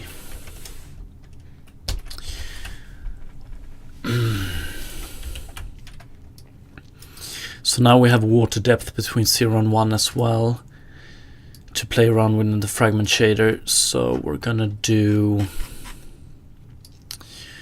calculate caustic's value, depth, scene depth,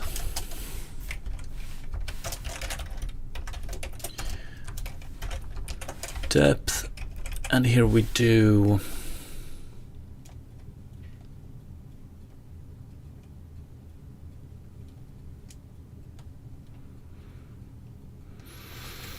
float water depth.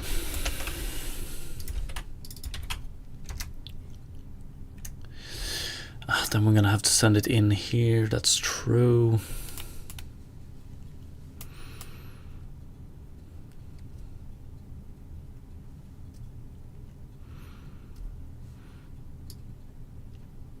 Actually, I want to rename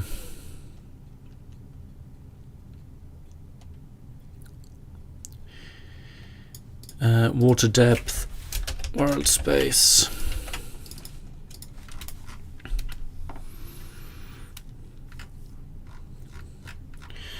Let's just worry about without chromatic aberration. Float water depth world space.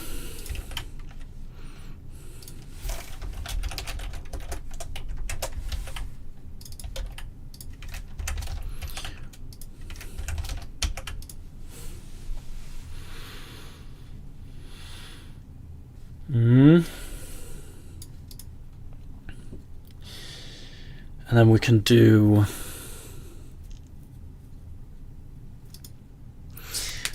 fuck, we're gonna do it like this. Oof.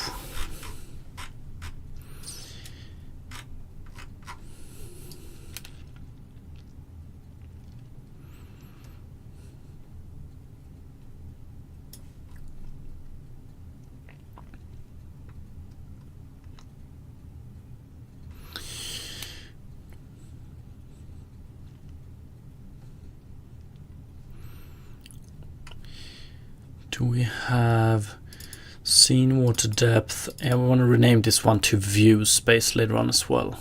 But for now, let's do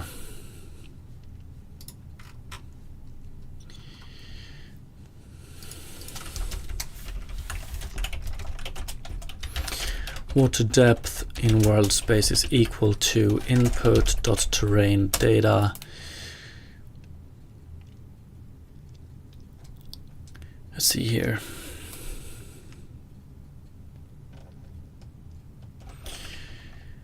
X is the ground, so we want to do input.terrain data.y minus, and then we want to do a saturate here as well. So if we don't have any water, we get 0. Otherwise, we get a value between 0 and 1. But yeah, water depth, world space, we want to send this one in anytime we do get scene information, I guess. Get scene information. Is it only here?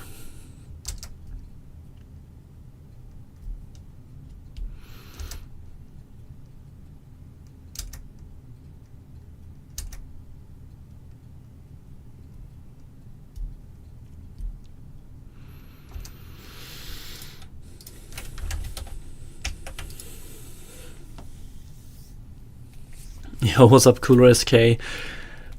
Just about 32 minutes, but it's okay.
Um,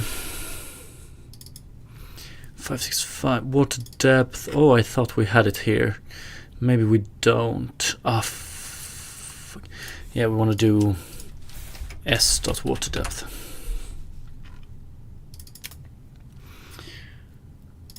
Is it really? Oh, yes, yes, yes. Oh, fuck me. Get scene information.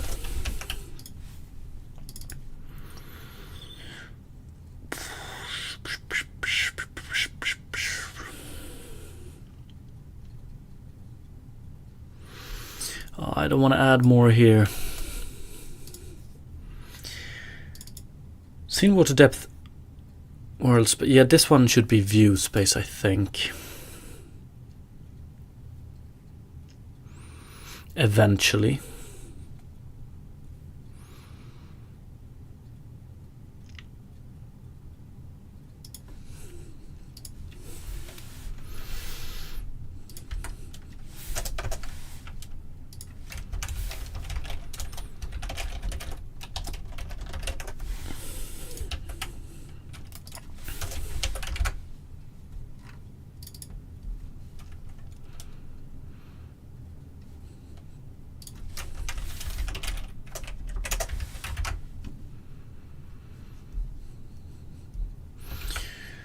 Okay, and then we do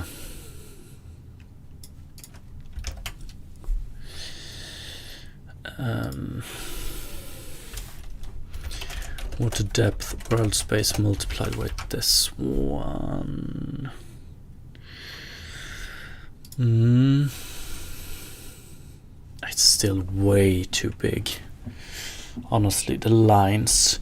I don't think the circles are too big, but the lines are way too big.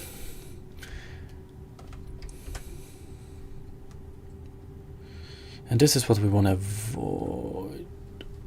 Are we actually getting...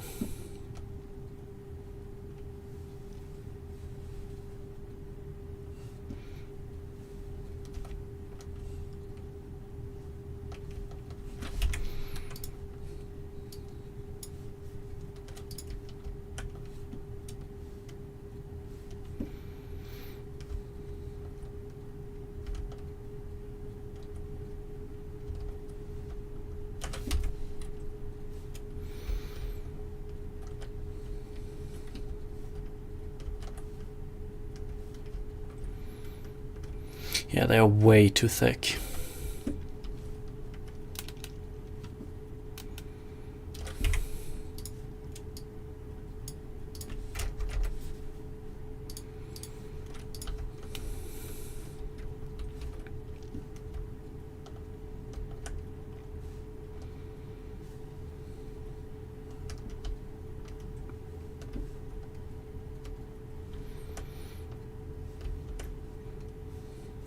Oh, yeah, that is true. Can't really rely on terrain data for that. Oh fuck, that sucks.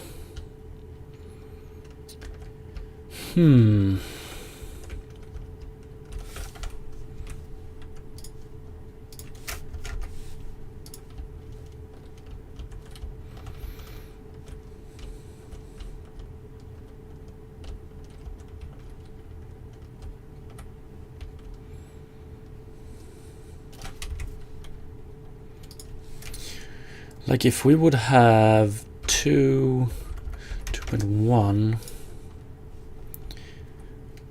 I need even smaller lines, honestly.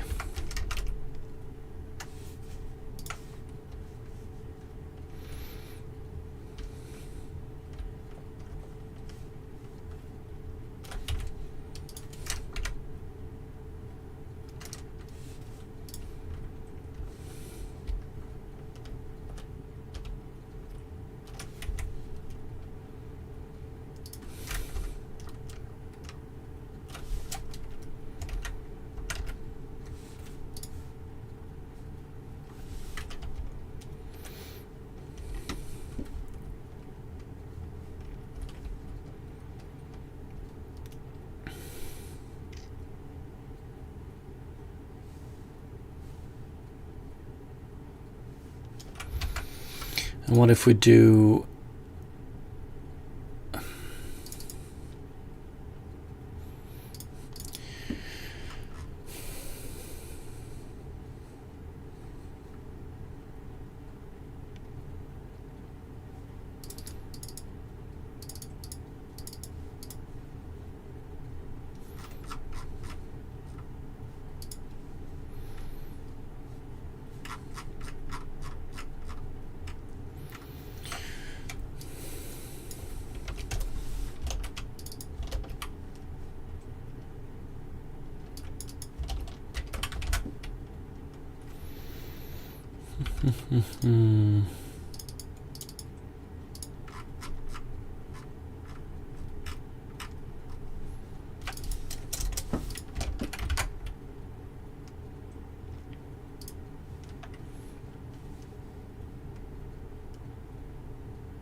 definitely want to avoid this.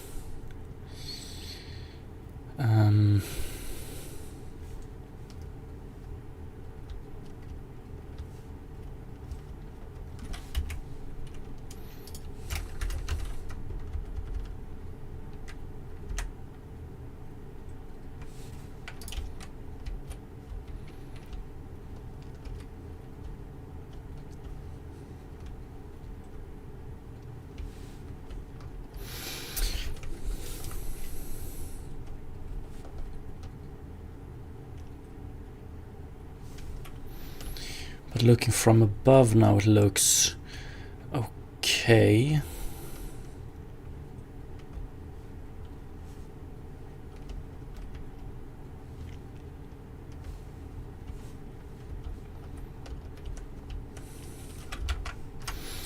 Can do it by doing,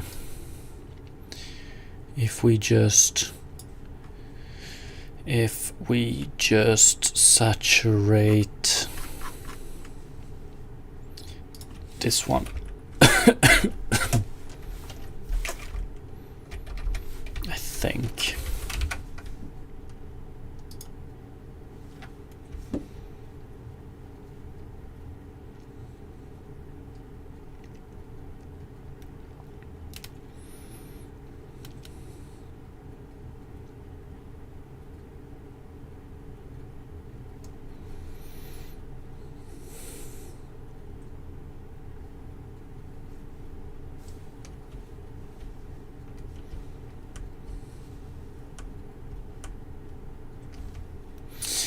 Doing based on view it's not that good either, actually, and we get too much of a, let's see here, what can we do, because this is water depth in view space. or calculated in view space basically. So when we have an angle like this,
fuck, how can we do this?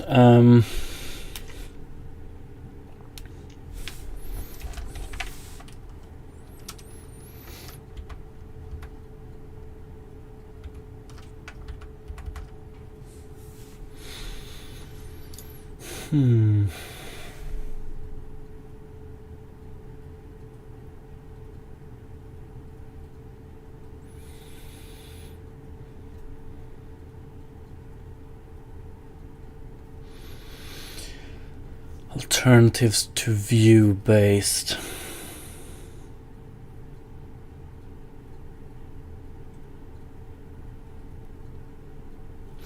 Initially I was thinking of doing it based on like using the terrain data, but that means that it won't work for objects that are not in the terrain data. We're probably gonna put objects in the terrain data eventually, but we don't have it now. And it might look a little bit weird, I would say. We could do...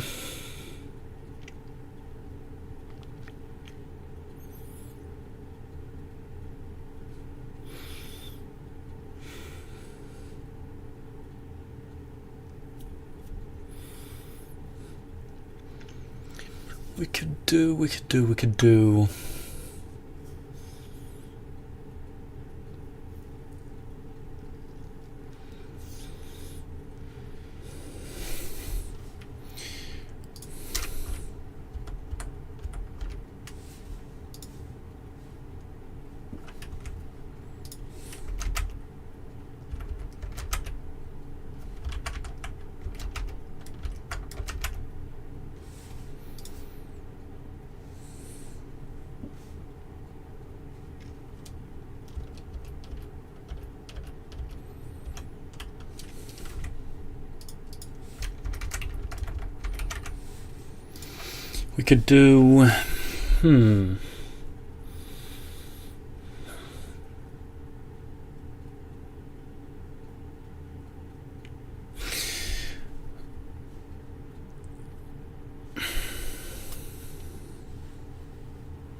I'm trying to think if there's some way for us to reconstruct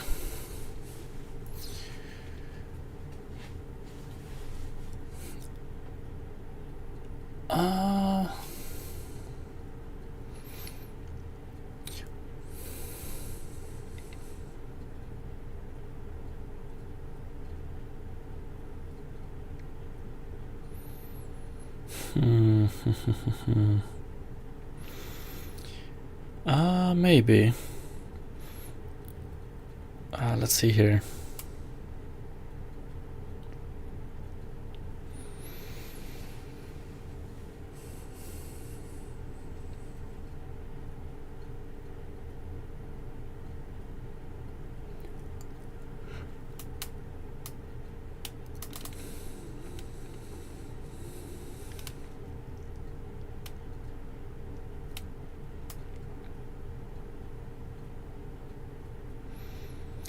So we can reconstruct the world position of the underlying terrain. Is there any way from that point we can get the water surface?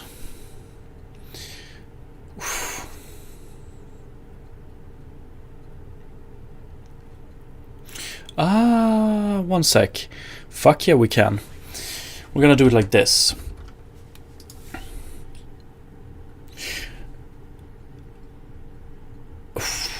Okay, what we're gonna have to do is we reconstruct the world position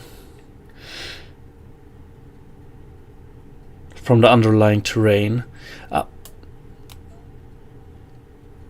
Okay, what I was thinking, but I've already understood why we can't do it like this, but we reconstruct the world position of the underlying terrain, and from that we could get a UV and read the terrain data and see what the water height at that point is. But since our terrain is a patch-based terrain and the water for this patch might not be able to access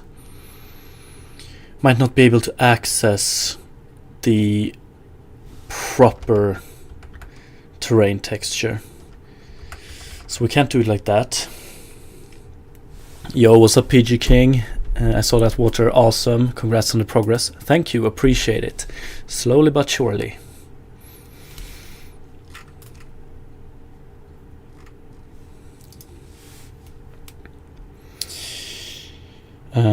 Because we have a world position, and basically what we want to figure out is what is the water amount at this world position.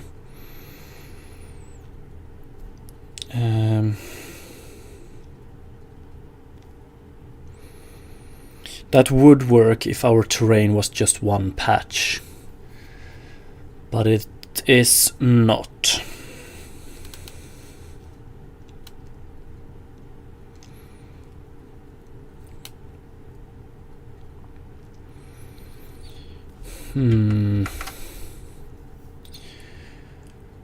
What else do we have?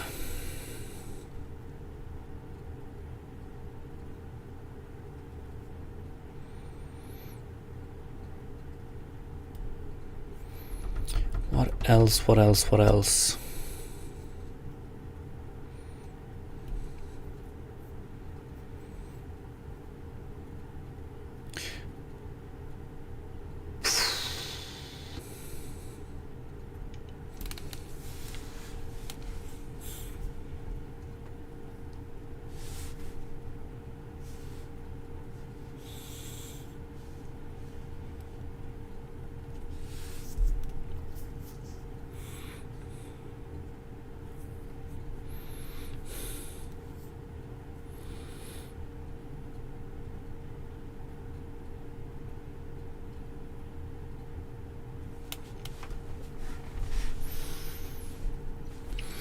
Cooler SK, are we winning at water?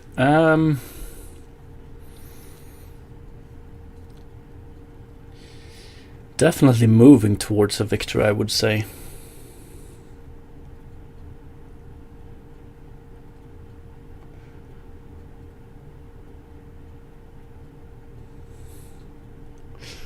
It would be extremely useful for other effects as well if we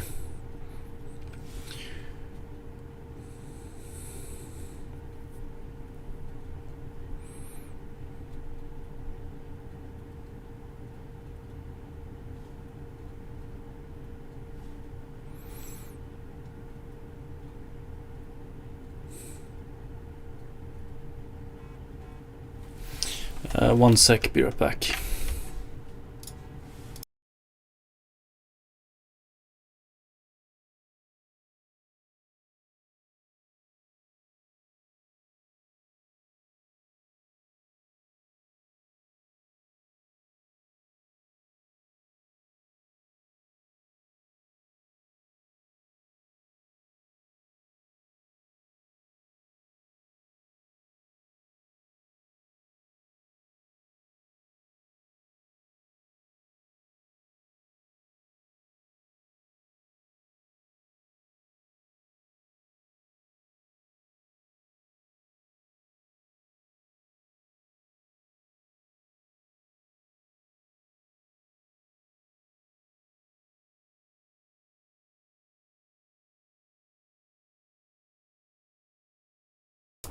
Sorry about that, just got a call. What's up, Mercenary Mage? Thank you for the raid, appreciate it. Hope you had a wonderful stream.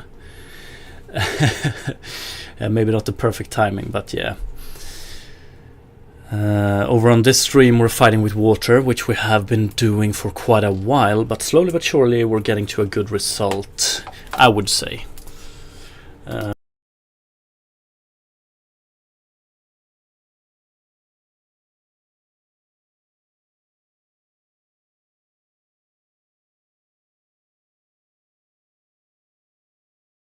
And more specifically caustics, or however you pronounce it right now.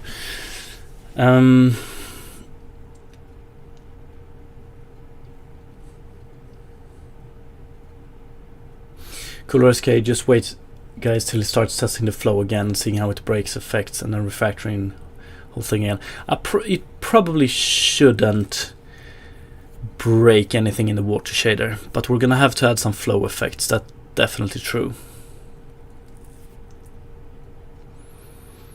And Diligence, he spent more time fighting outlanes than water. Definitely.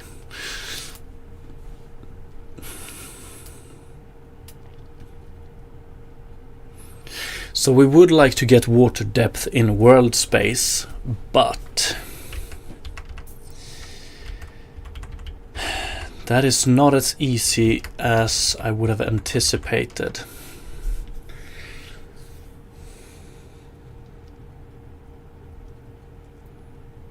I don't know if it's physically accurate, but what I want to achieve is I just want to render caustics where we have deep water, basically. So making the contrast between light that gets to the bottom and the darkness of the light that doesn't better. And right now we're doing it based in view space, so we have water depth in view space, but that gives us artifacts like this, which is pretty damn bad.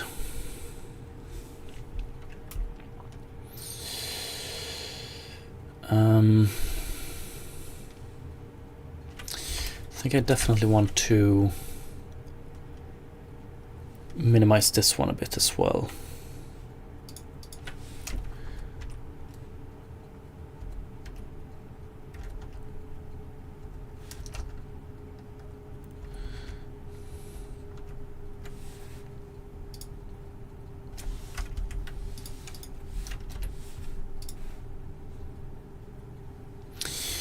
But yeah. So pretty much right now, if we get this point here, we get the water and then we see how much further back is the terrain, and in this case it works pretty good. But if we have an angle like this, then we get the water here and it's pretty far until we get to the terrain. Yeah.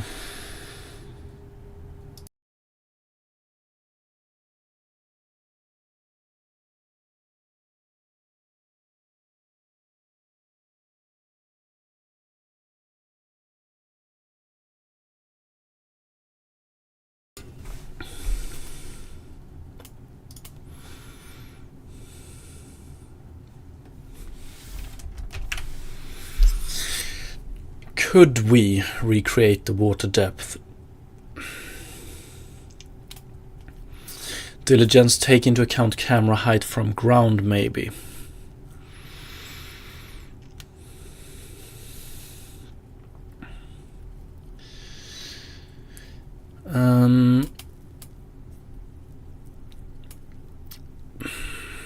I don't know about that, but I've been thinking about taking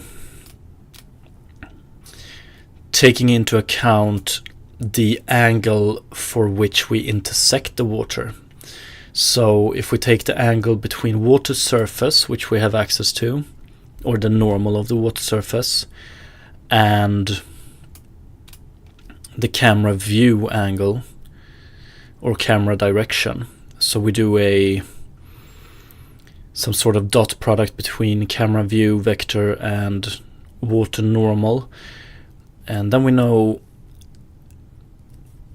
like at how steep are we looking at the water, and we can use that to multiply with the caustics alpha. But that would break this one, so we wouldn't get caustics here as well, depending on how we utilize it though.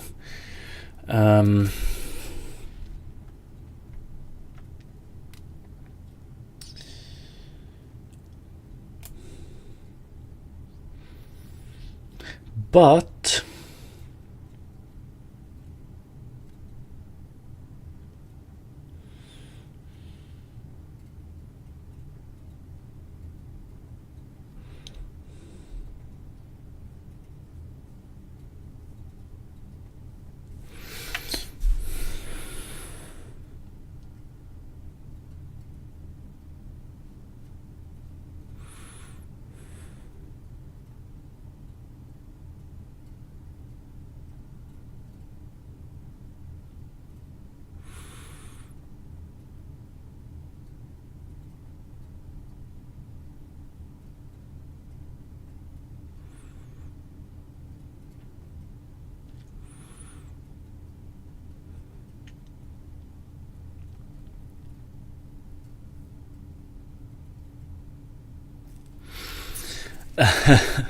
Cooler SK, by the time Rocka makes actual game, average game will probably have computers strong enough to run it.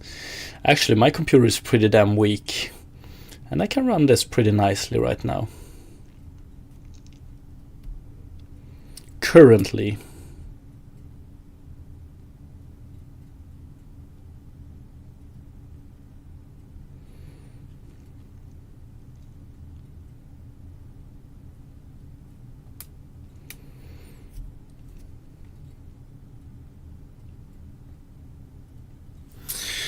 But okay.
But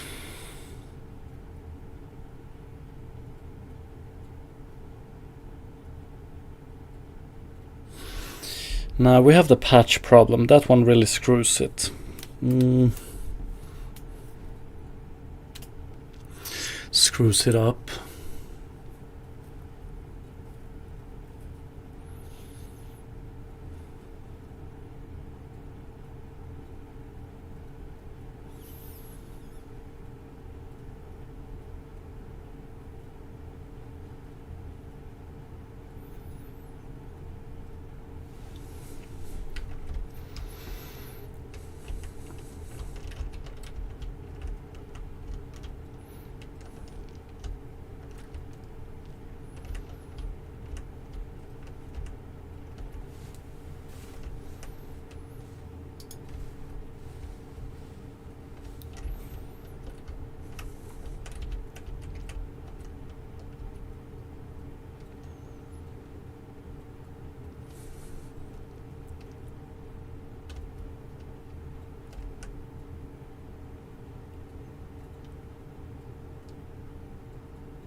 Yeah, this is a pretty tricky problem.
But one sec.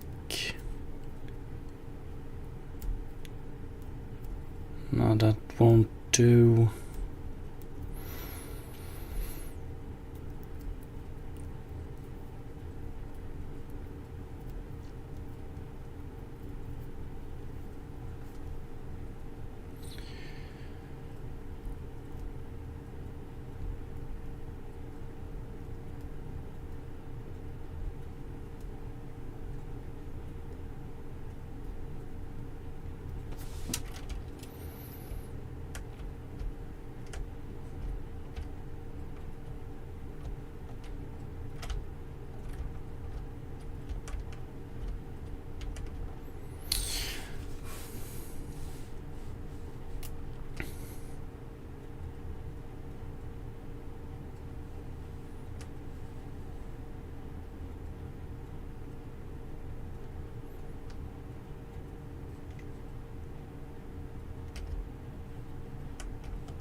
Is there any space that might be able to help us here?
But let's see here.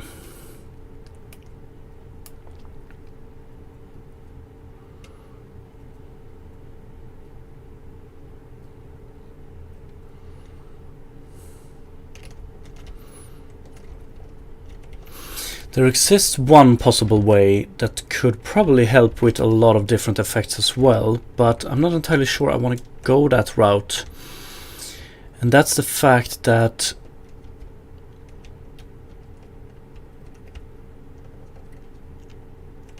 like, I wonder if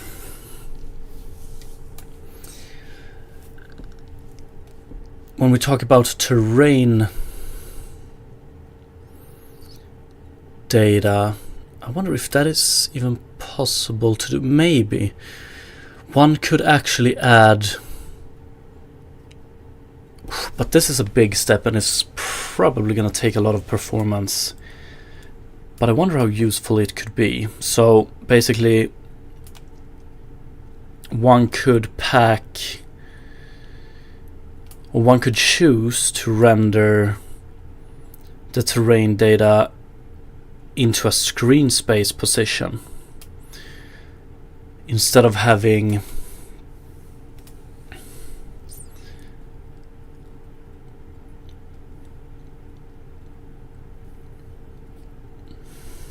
how weird would that be?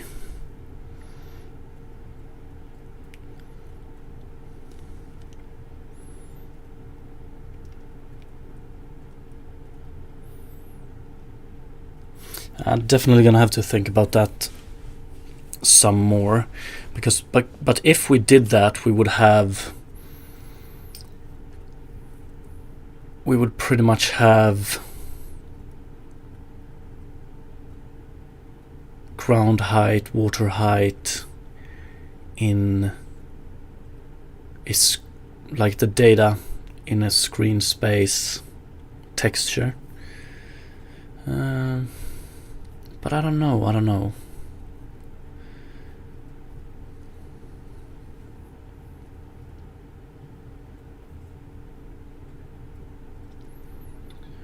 Probably something I want to explore in the future.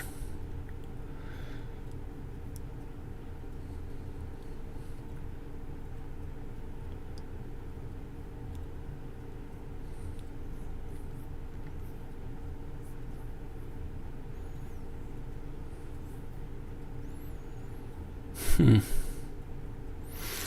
but that won't help us right now.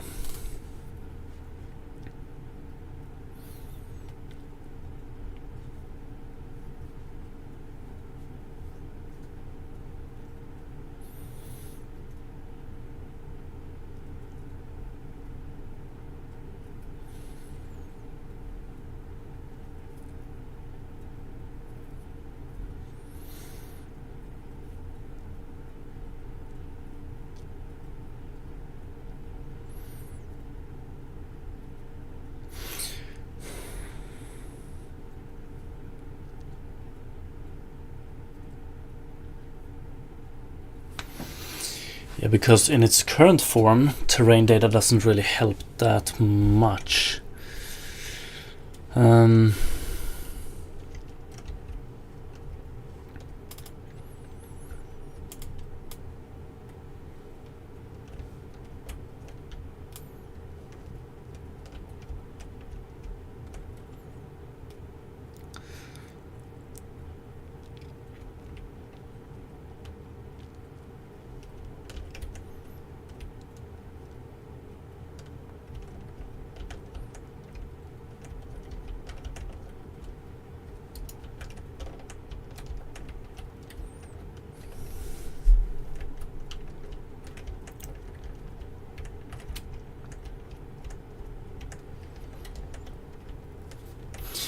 Yo, what's up, Derek? Just checking in. How goes the caustic? They look dope. Yeah, they look pretty...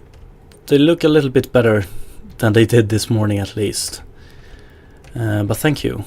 But I think we've hit a...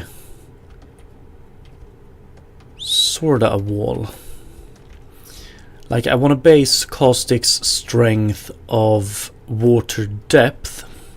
But that means that we need to get water depth in world space, and I don't think there's currently any way for us to get that.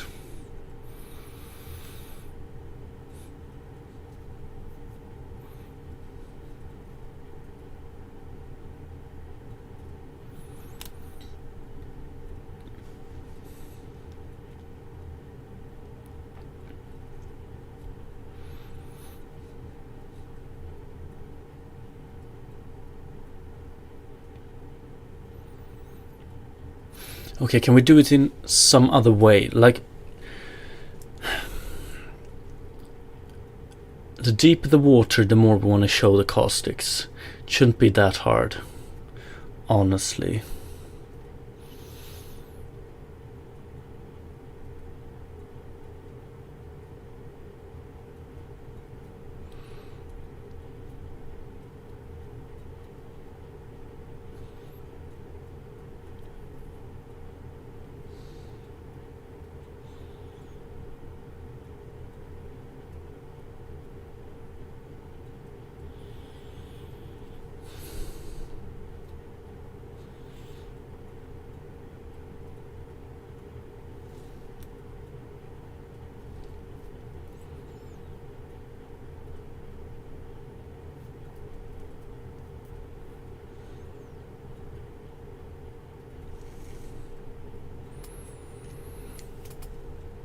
Yo, what's up, Felion? Silly idea. Maybe create a single texture for the map, 256, 256.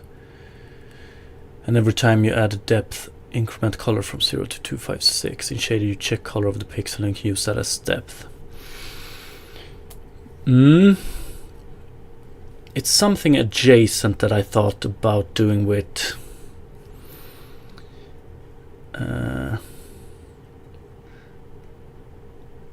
having terrain data in screen space. So let's put it this way, or let me explain here.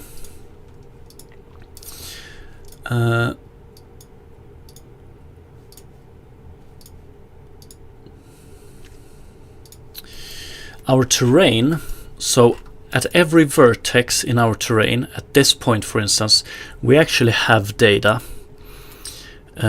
We have the ground height and we have the water height, and that's like great. That, so like, given a point here on the water, we could just check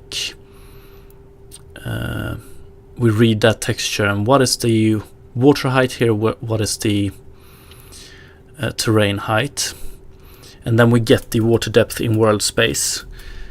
But this doesn't work for objects like the character and this one that isn't in the terrain data, right? So what I was thinking instead is, like, everything below water surface we actually know the world position of, because we recreate it from scene screen space, coordinates, and depth. So if we take that value, and then for that point we could convert it into UVs and read the terrain data water value, right? And this works right now because our terrain is just one patch, so we only have one texture.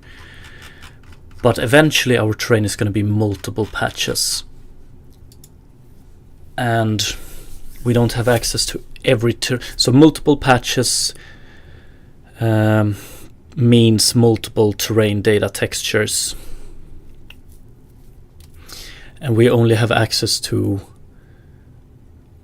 one patch's terrain data in the shader at a time. But before we start rendering everything, if we would render the terrain and the water into a screen-sized texture where every pixel has terrain data at that point, then we could fix it that way. I hope my rambling made some sense. But yeah, so like, it's solvable, but it's gonna include one more render pass basically, but just for the terrain and the water.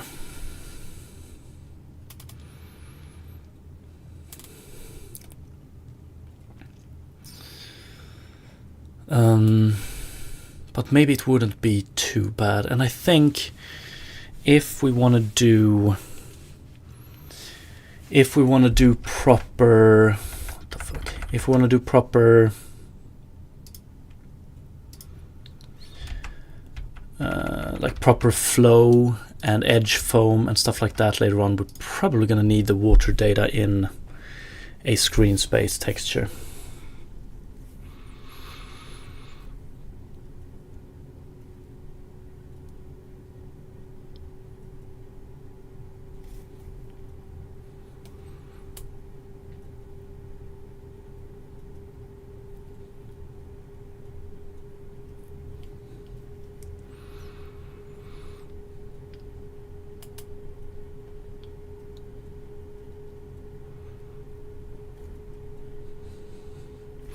But doing it like that would also mean that the terrain and the water would be rendered twice. And yes, it wouldn't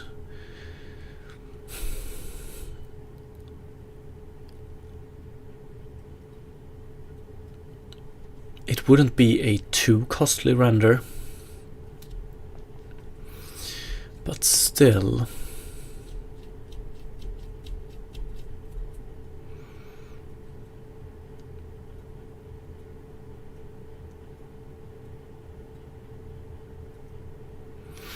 And I don't want to take that step just yet.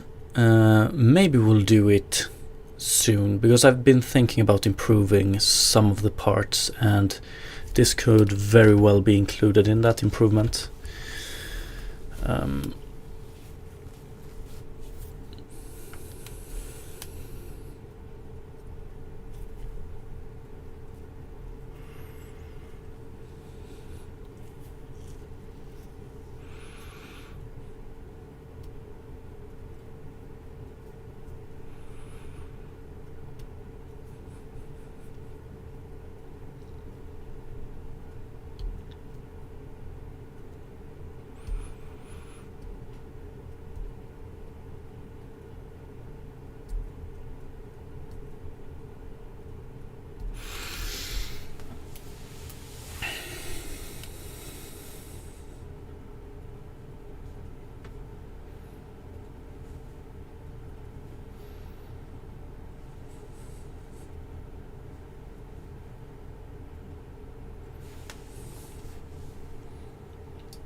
But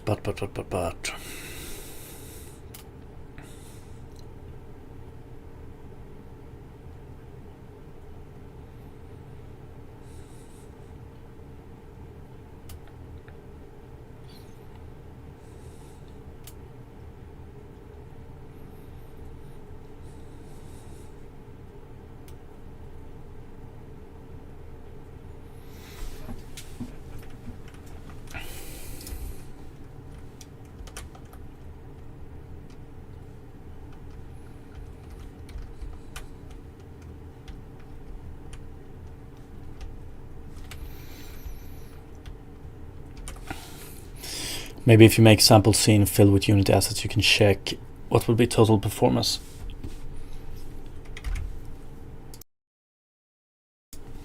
Yeah, definitely.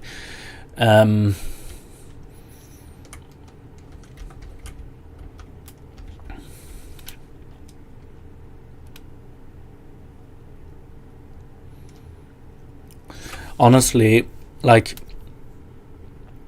the solution I'm talking about wouldn't add, like, I guess it would scale somewhat with the number of objects in the scene, but not too much. It would be depth check only, or not even that, to be honest. Nah, it wouldn't scale with...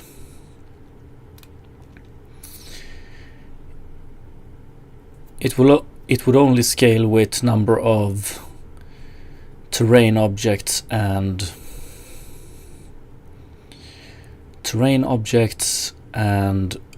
water objects, I guess.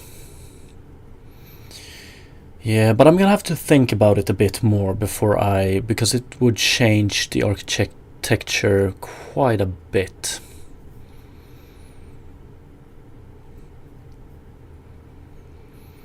I think.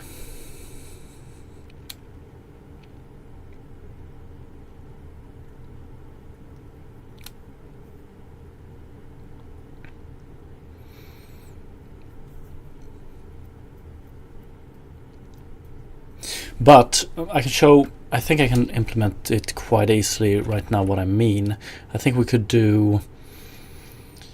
can we? Let's see here.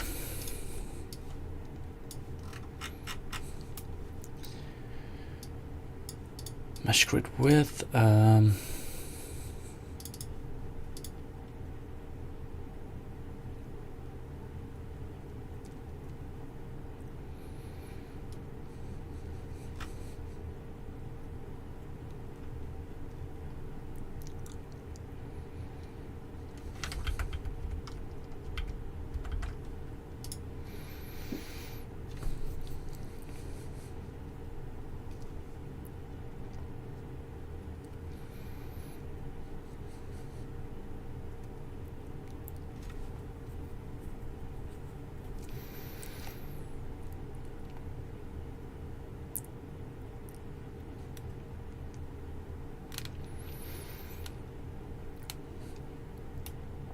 Or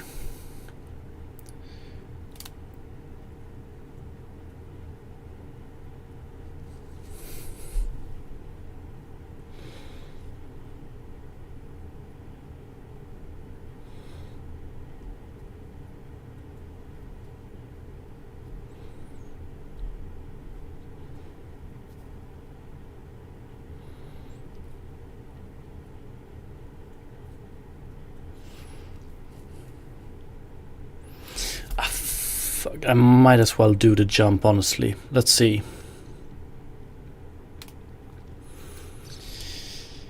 Let's just try it. I'm probably gonna explore this solution in the future anyway, so might as well do it. So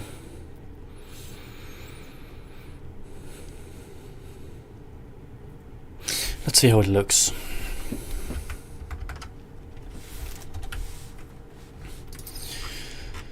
So let's do...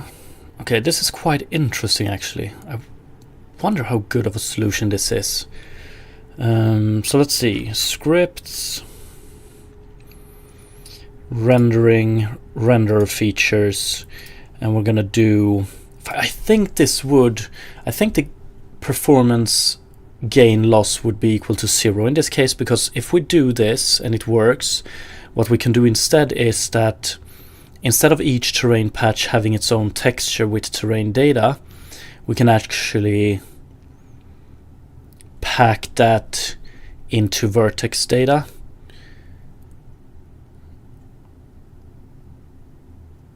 So instead of multiple terrain textures per patch, we just add a custom renderer feature that renders terrain data to a screen texture. Although, yeah, maybe. Probably gonna run into some problems with this, but let's see. Render terrain data texture.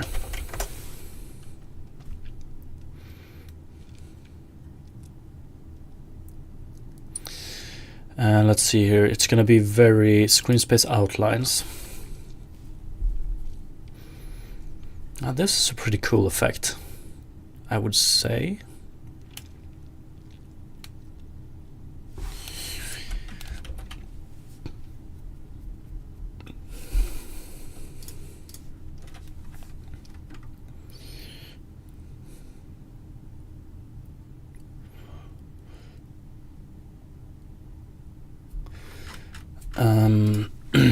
Let's just take this one.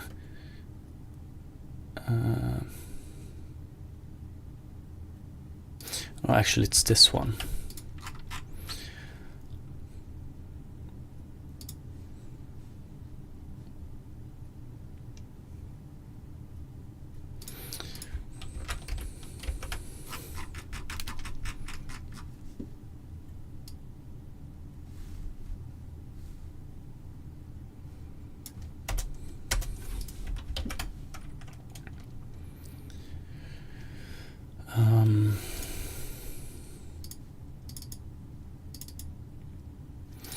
We don't care about this, I don't think. No.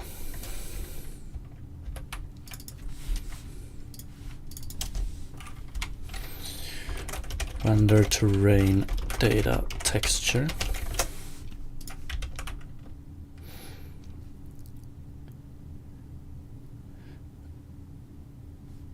The fuck?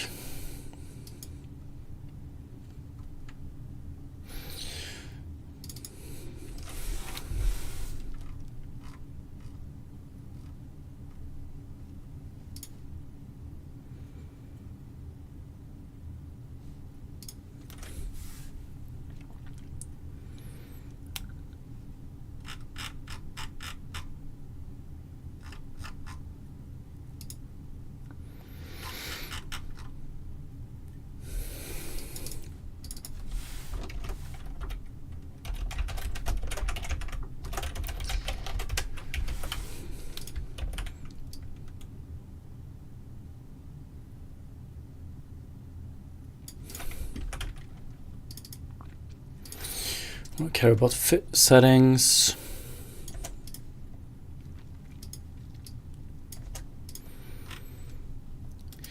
I'm a little bit worried about this one. Why are we having this problem?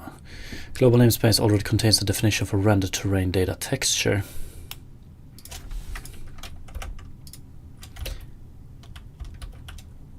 Is that so?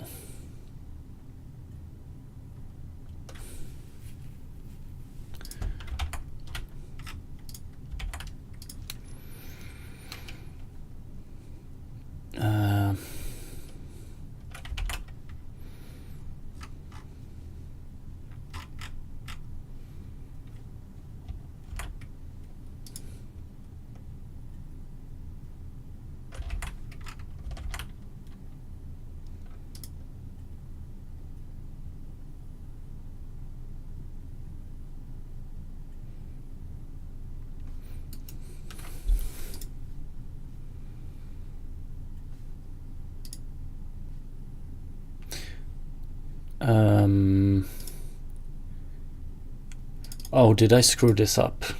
Oh, come on. There we go.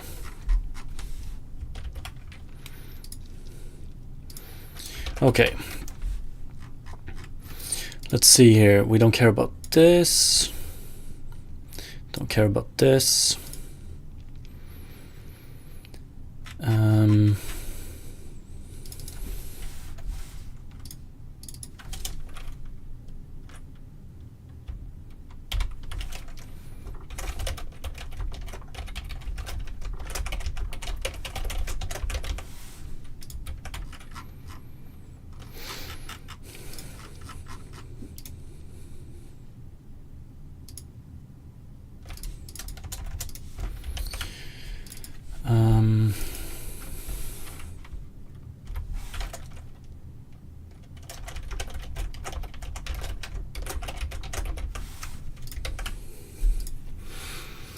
Okay, so we add a second pass here.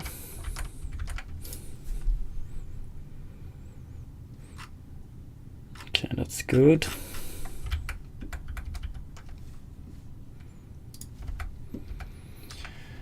And then we do filtering settings. Probably need to use this one. Camera color target, camera depth target.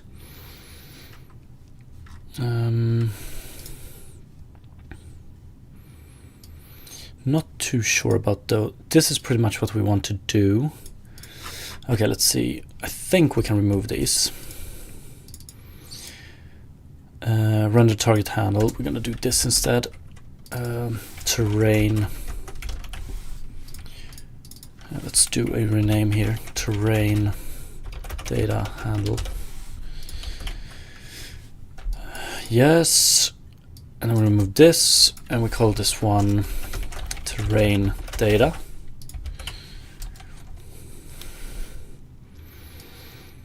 Render queue range all. I don't think we need to do this.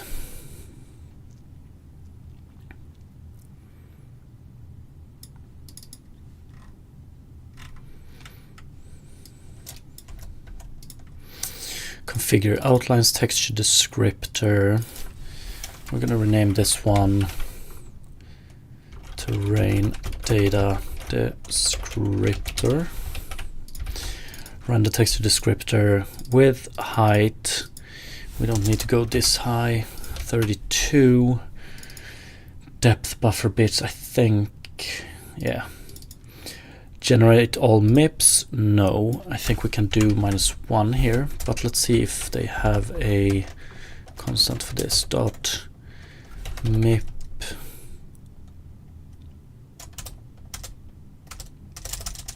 I think we can go -1. We don't want any MIPS. Use MIP maps. False. Auto generate MIPS false. sRGB false. Okay, that's good.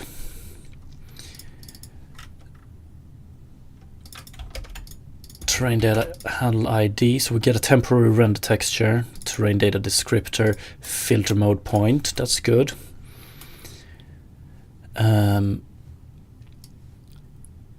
We don't care about this anymore. Okay, so we get a temporary render texture, and this one we're gonna put our terrain data in.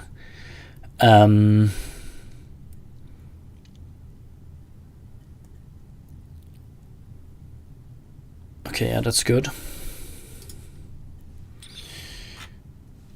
Shader tag, we use shader tag on draw settings here, so that means that we will only render objects that has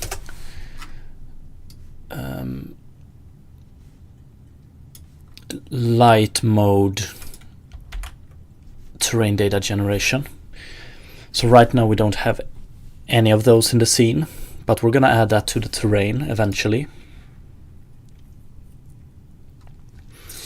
Terrain data generation, terrain data texture generation.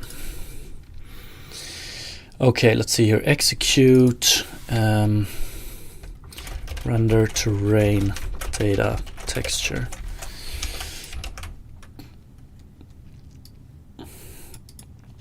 common transparent, that's good. And then we render them. We don't care about doing any blitz. Although I would like to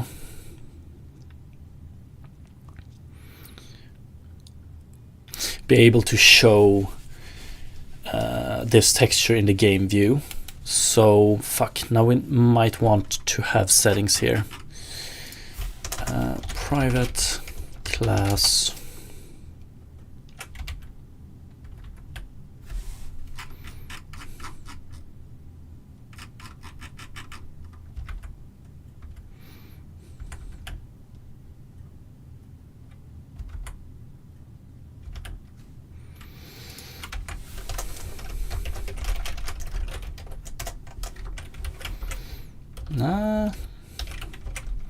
see.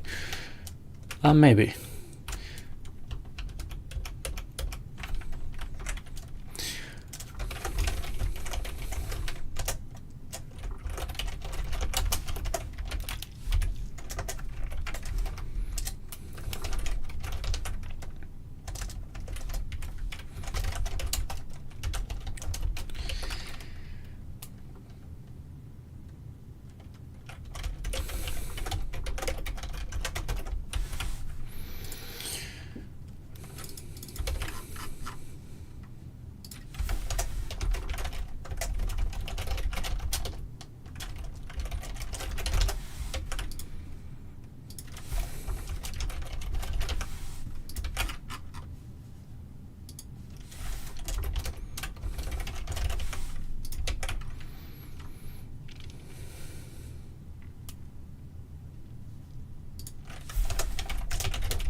And then we do, yeah, this sucks because now we're gonna have to re-add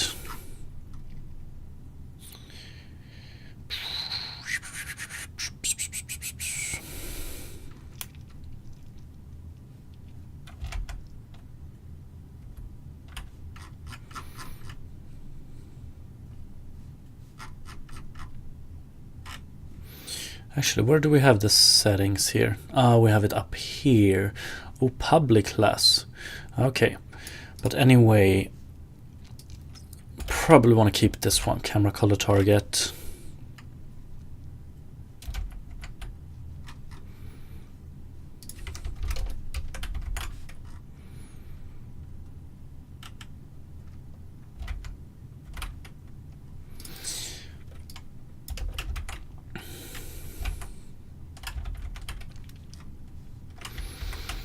Do we want it? Yeah, we want it here. So we just pick this one, camera color target, and then we do, in the end here, we do if settings dot render to screen is true, then we do a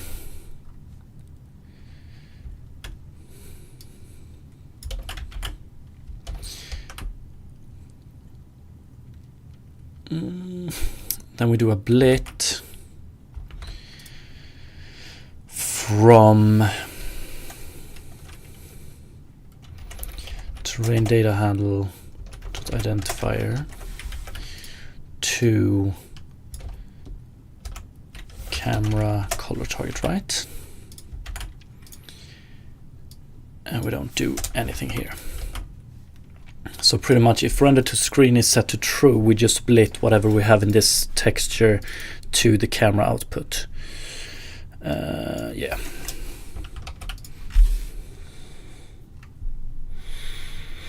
And that should be it.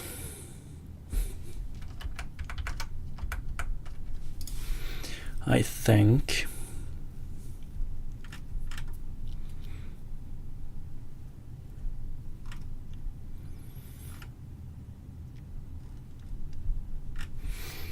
Okay, let's see what happens if we do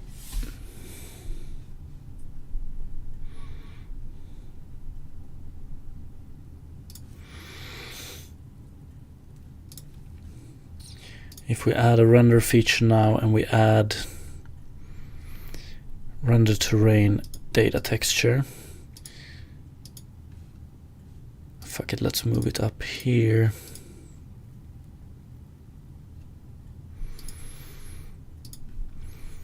And we want to do it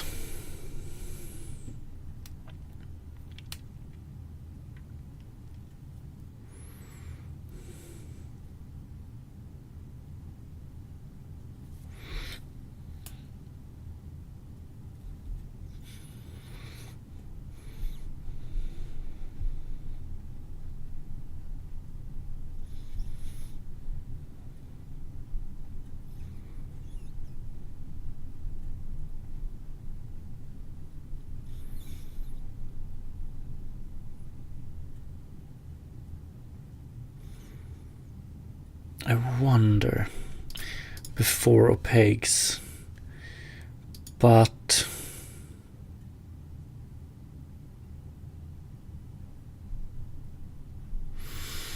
we'll see about that one. Settings, render to screen.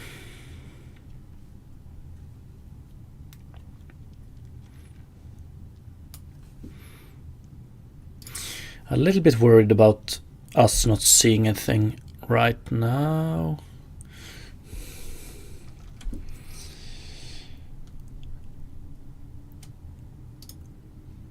After rendering opaque. Okay, beautiful.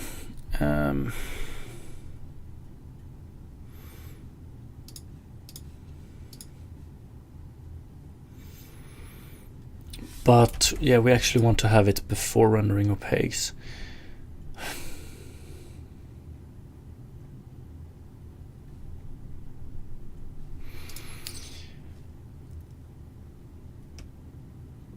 Okay, so right now we only have black because we don't render anything pretty much. Because we don't have any objects that has a shader that does this pass. So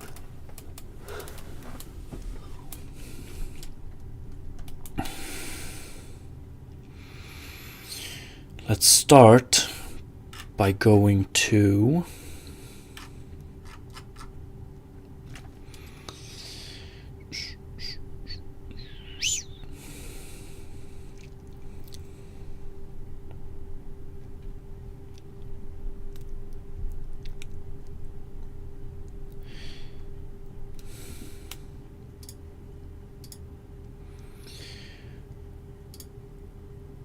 terrain procedural grass.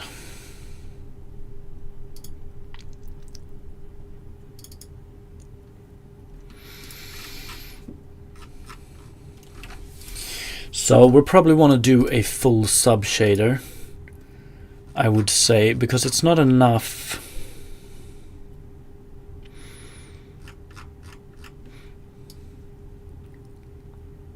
with just having a specific pass here, I don't think.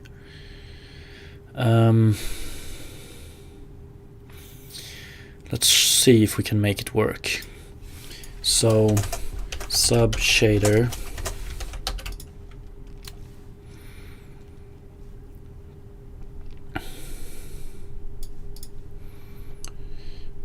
render type opaque, and whatever.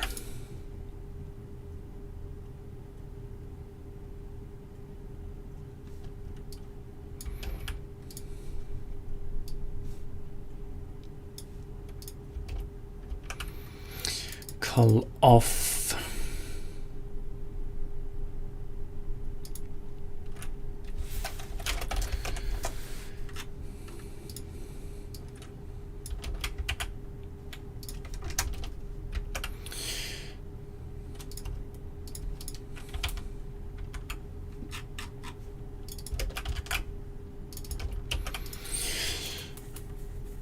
Okay, let's do something like this. And then we do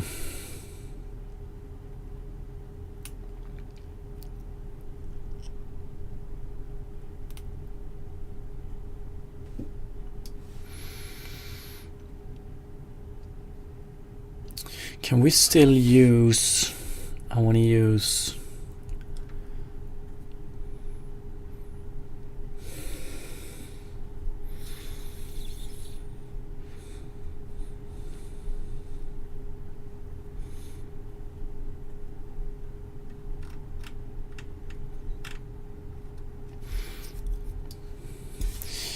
We need to tell this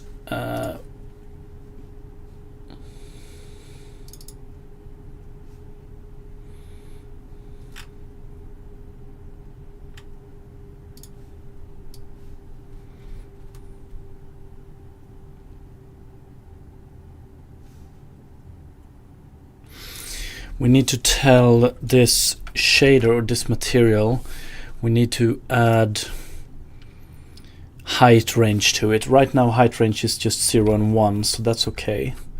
But in the future we probably do. But then let's see. So here we just want to do a simple vertex shader, a simple fragment shader.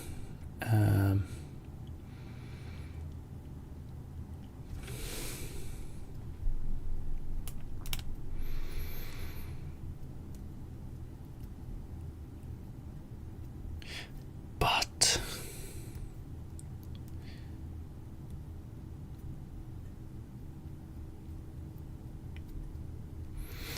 I'm wondering if I'm overseeing something here. I might very well be.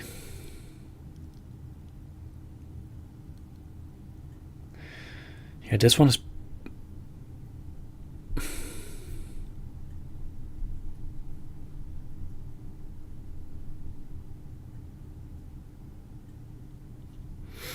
it depends on how we pack the data. If we pack the data in the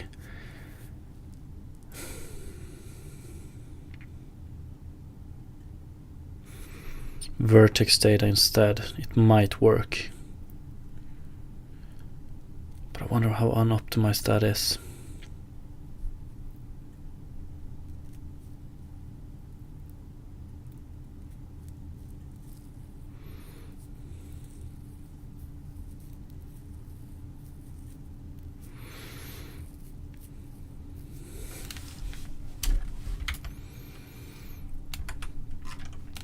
Now let's see what we get.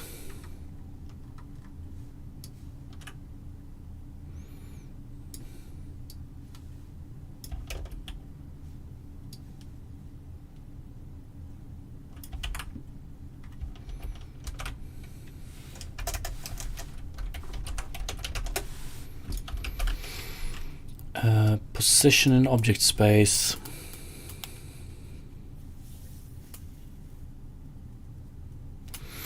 Yeah, that's all we need. We don't care about normal or tangent or UV or color. Don't care about this one either. Position clip space. I don't care about this. Or actually,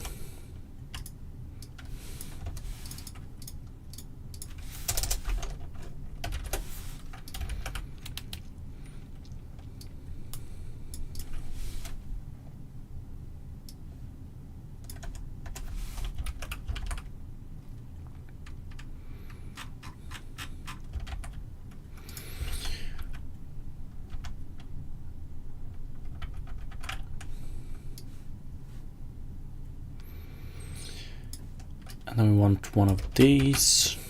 Oops.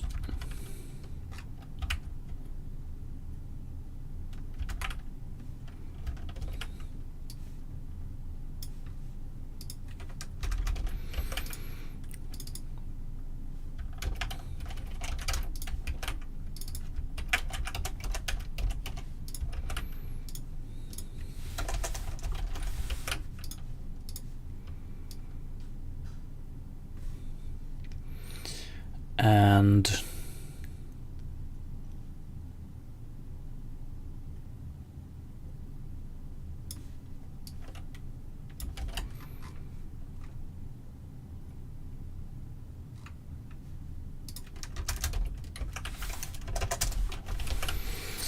we don't care about it if it's front facing for this one. And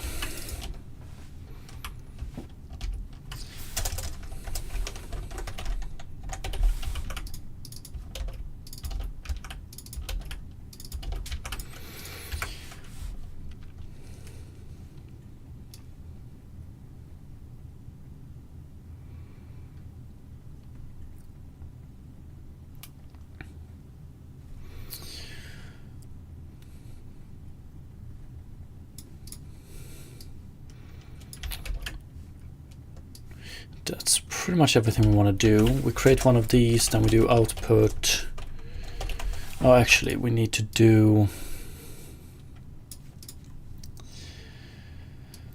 and we need to do this as well.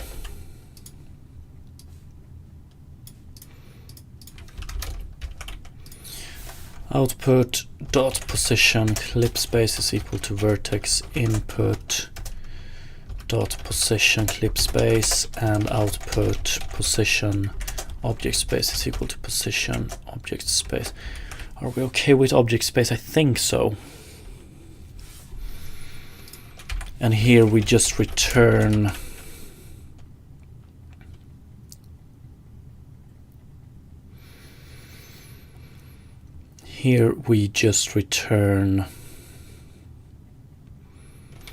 let's do float input dot position object space dot y 0 0 1.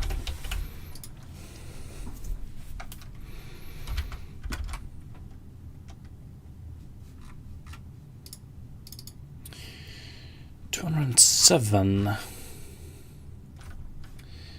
Have I?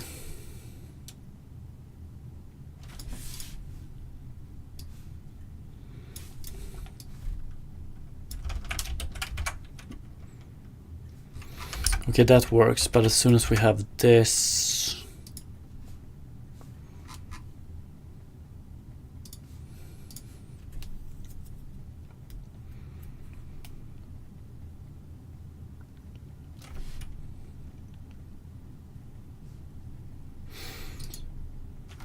I wonder if we have any error here. Actually, return 1. It would be unexpected at line 208. What have I screwed up here?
Yeah, we're inside the shader block.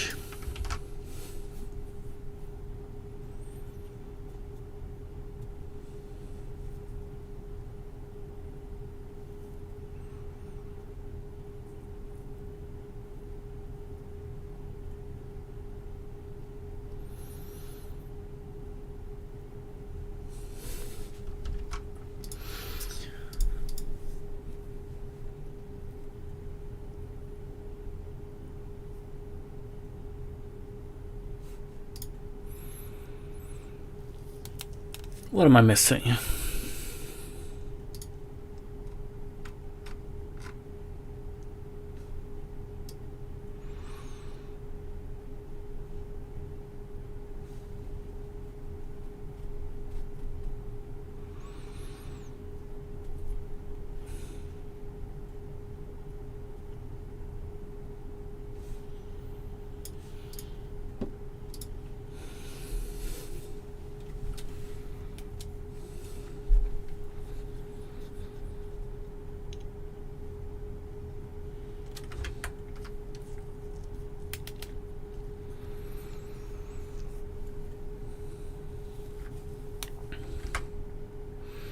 Yeah,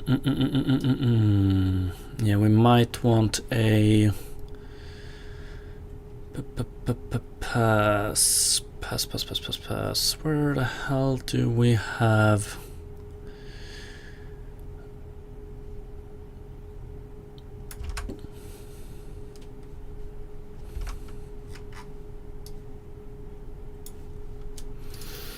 Do we want to do?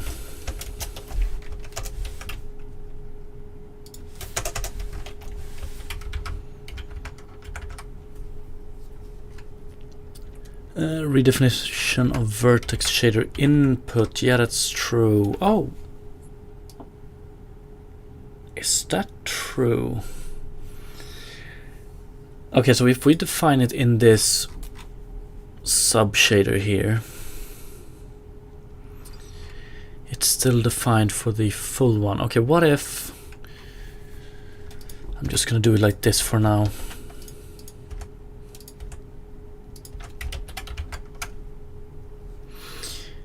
Invalid subscript position OS.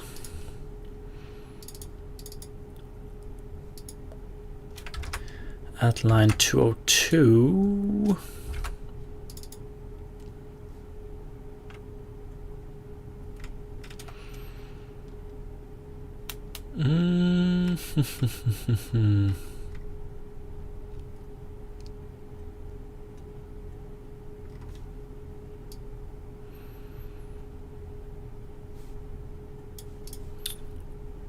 Oh yeah.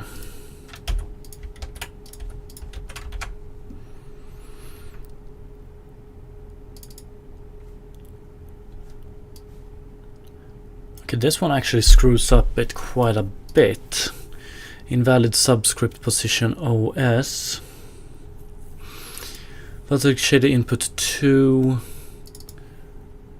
Output 2.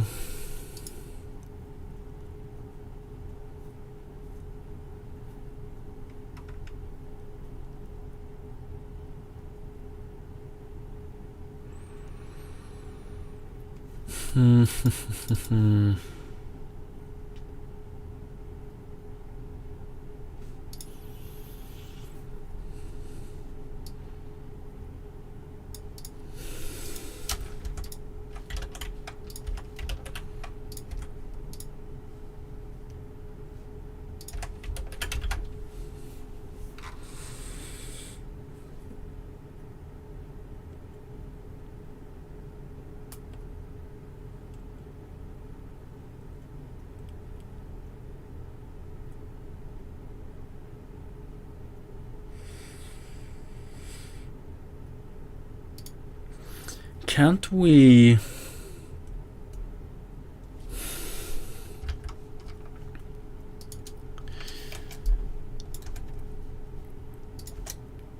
Can't we define 2 vertex and 2 fragment shaders if we do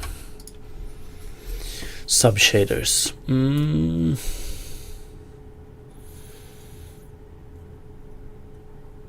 Or are we gonna have to do it like this?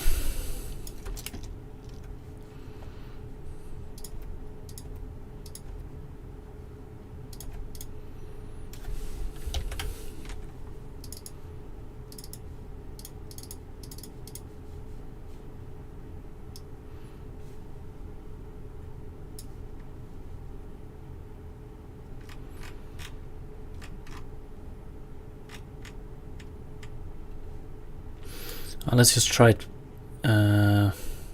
We have position world space here. We have position world space here. That's great. So what if we do?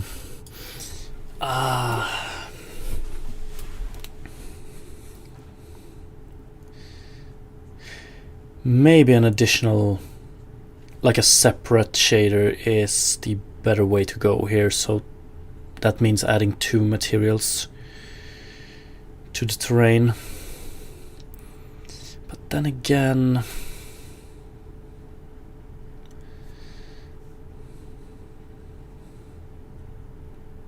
yeah, maybe.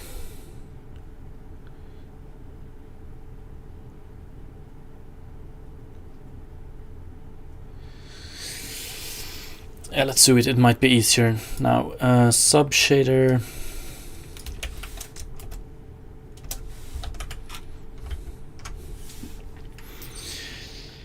And then we have functional shaders.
And then of course we want to have subshader here, yes.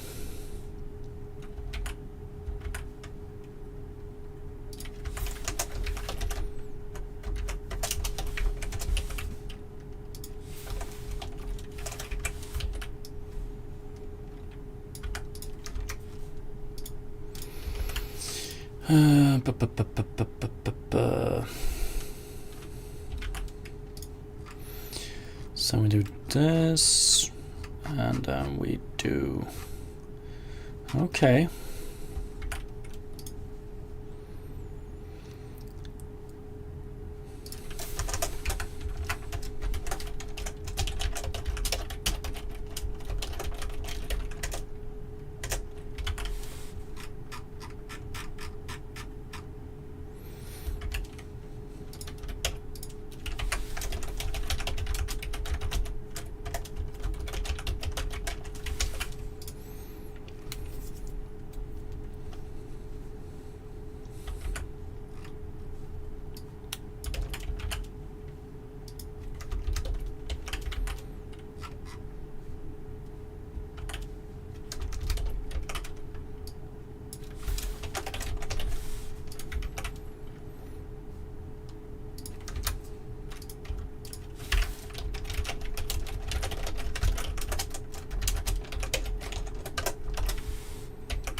Let's clear. Fuck, I don't think I'm gonna be able to test this one today, but we're gonna get to it tomorrow. Let's see.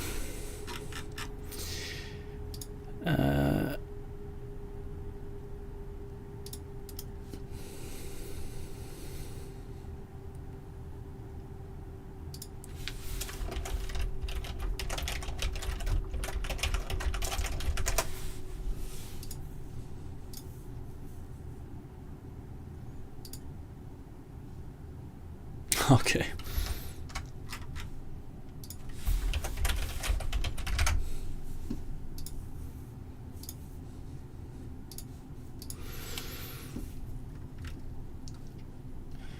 Okay, so something like this, and then if we do, let's play it.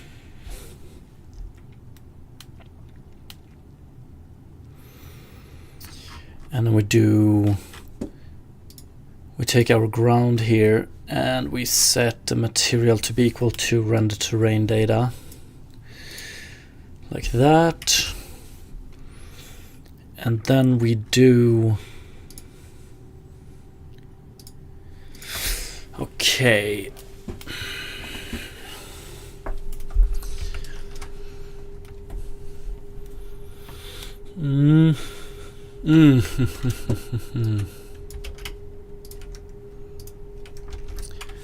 Actually, do we want to pass here?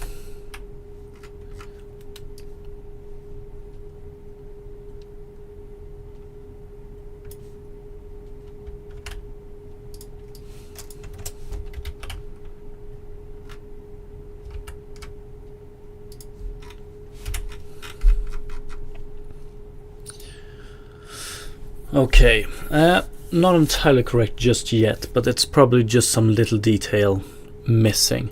So what I was hoping to see here is like a reddish gradient of the terrain, where each pixel holds the terrain height at that pixel. But unfortunately I have to run now. I still feel pretty good about the progress today. I'm very interested in to see where this side step or side adventure takes us. It could be something great, it could also be something that just simply doesn't work, but yeah, guess we'll find out tomorrow. And as always, thank you so much for watching, everybody. Appreciate it, and have a great rest of the day. Peace.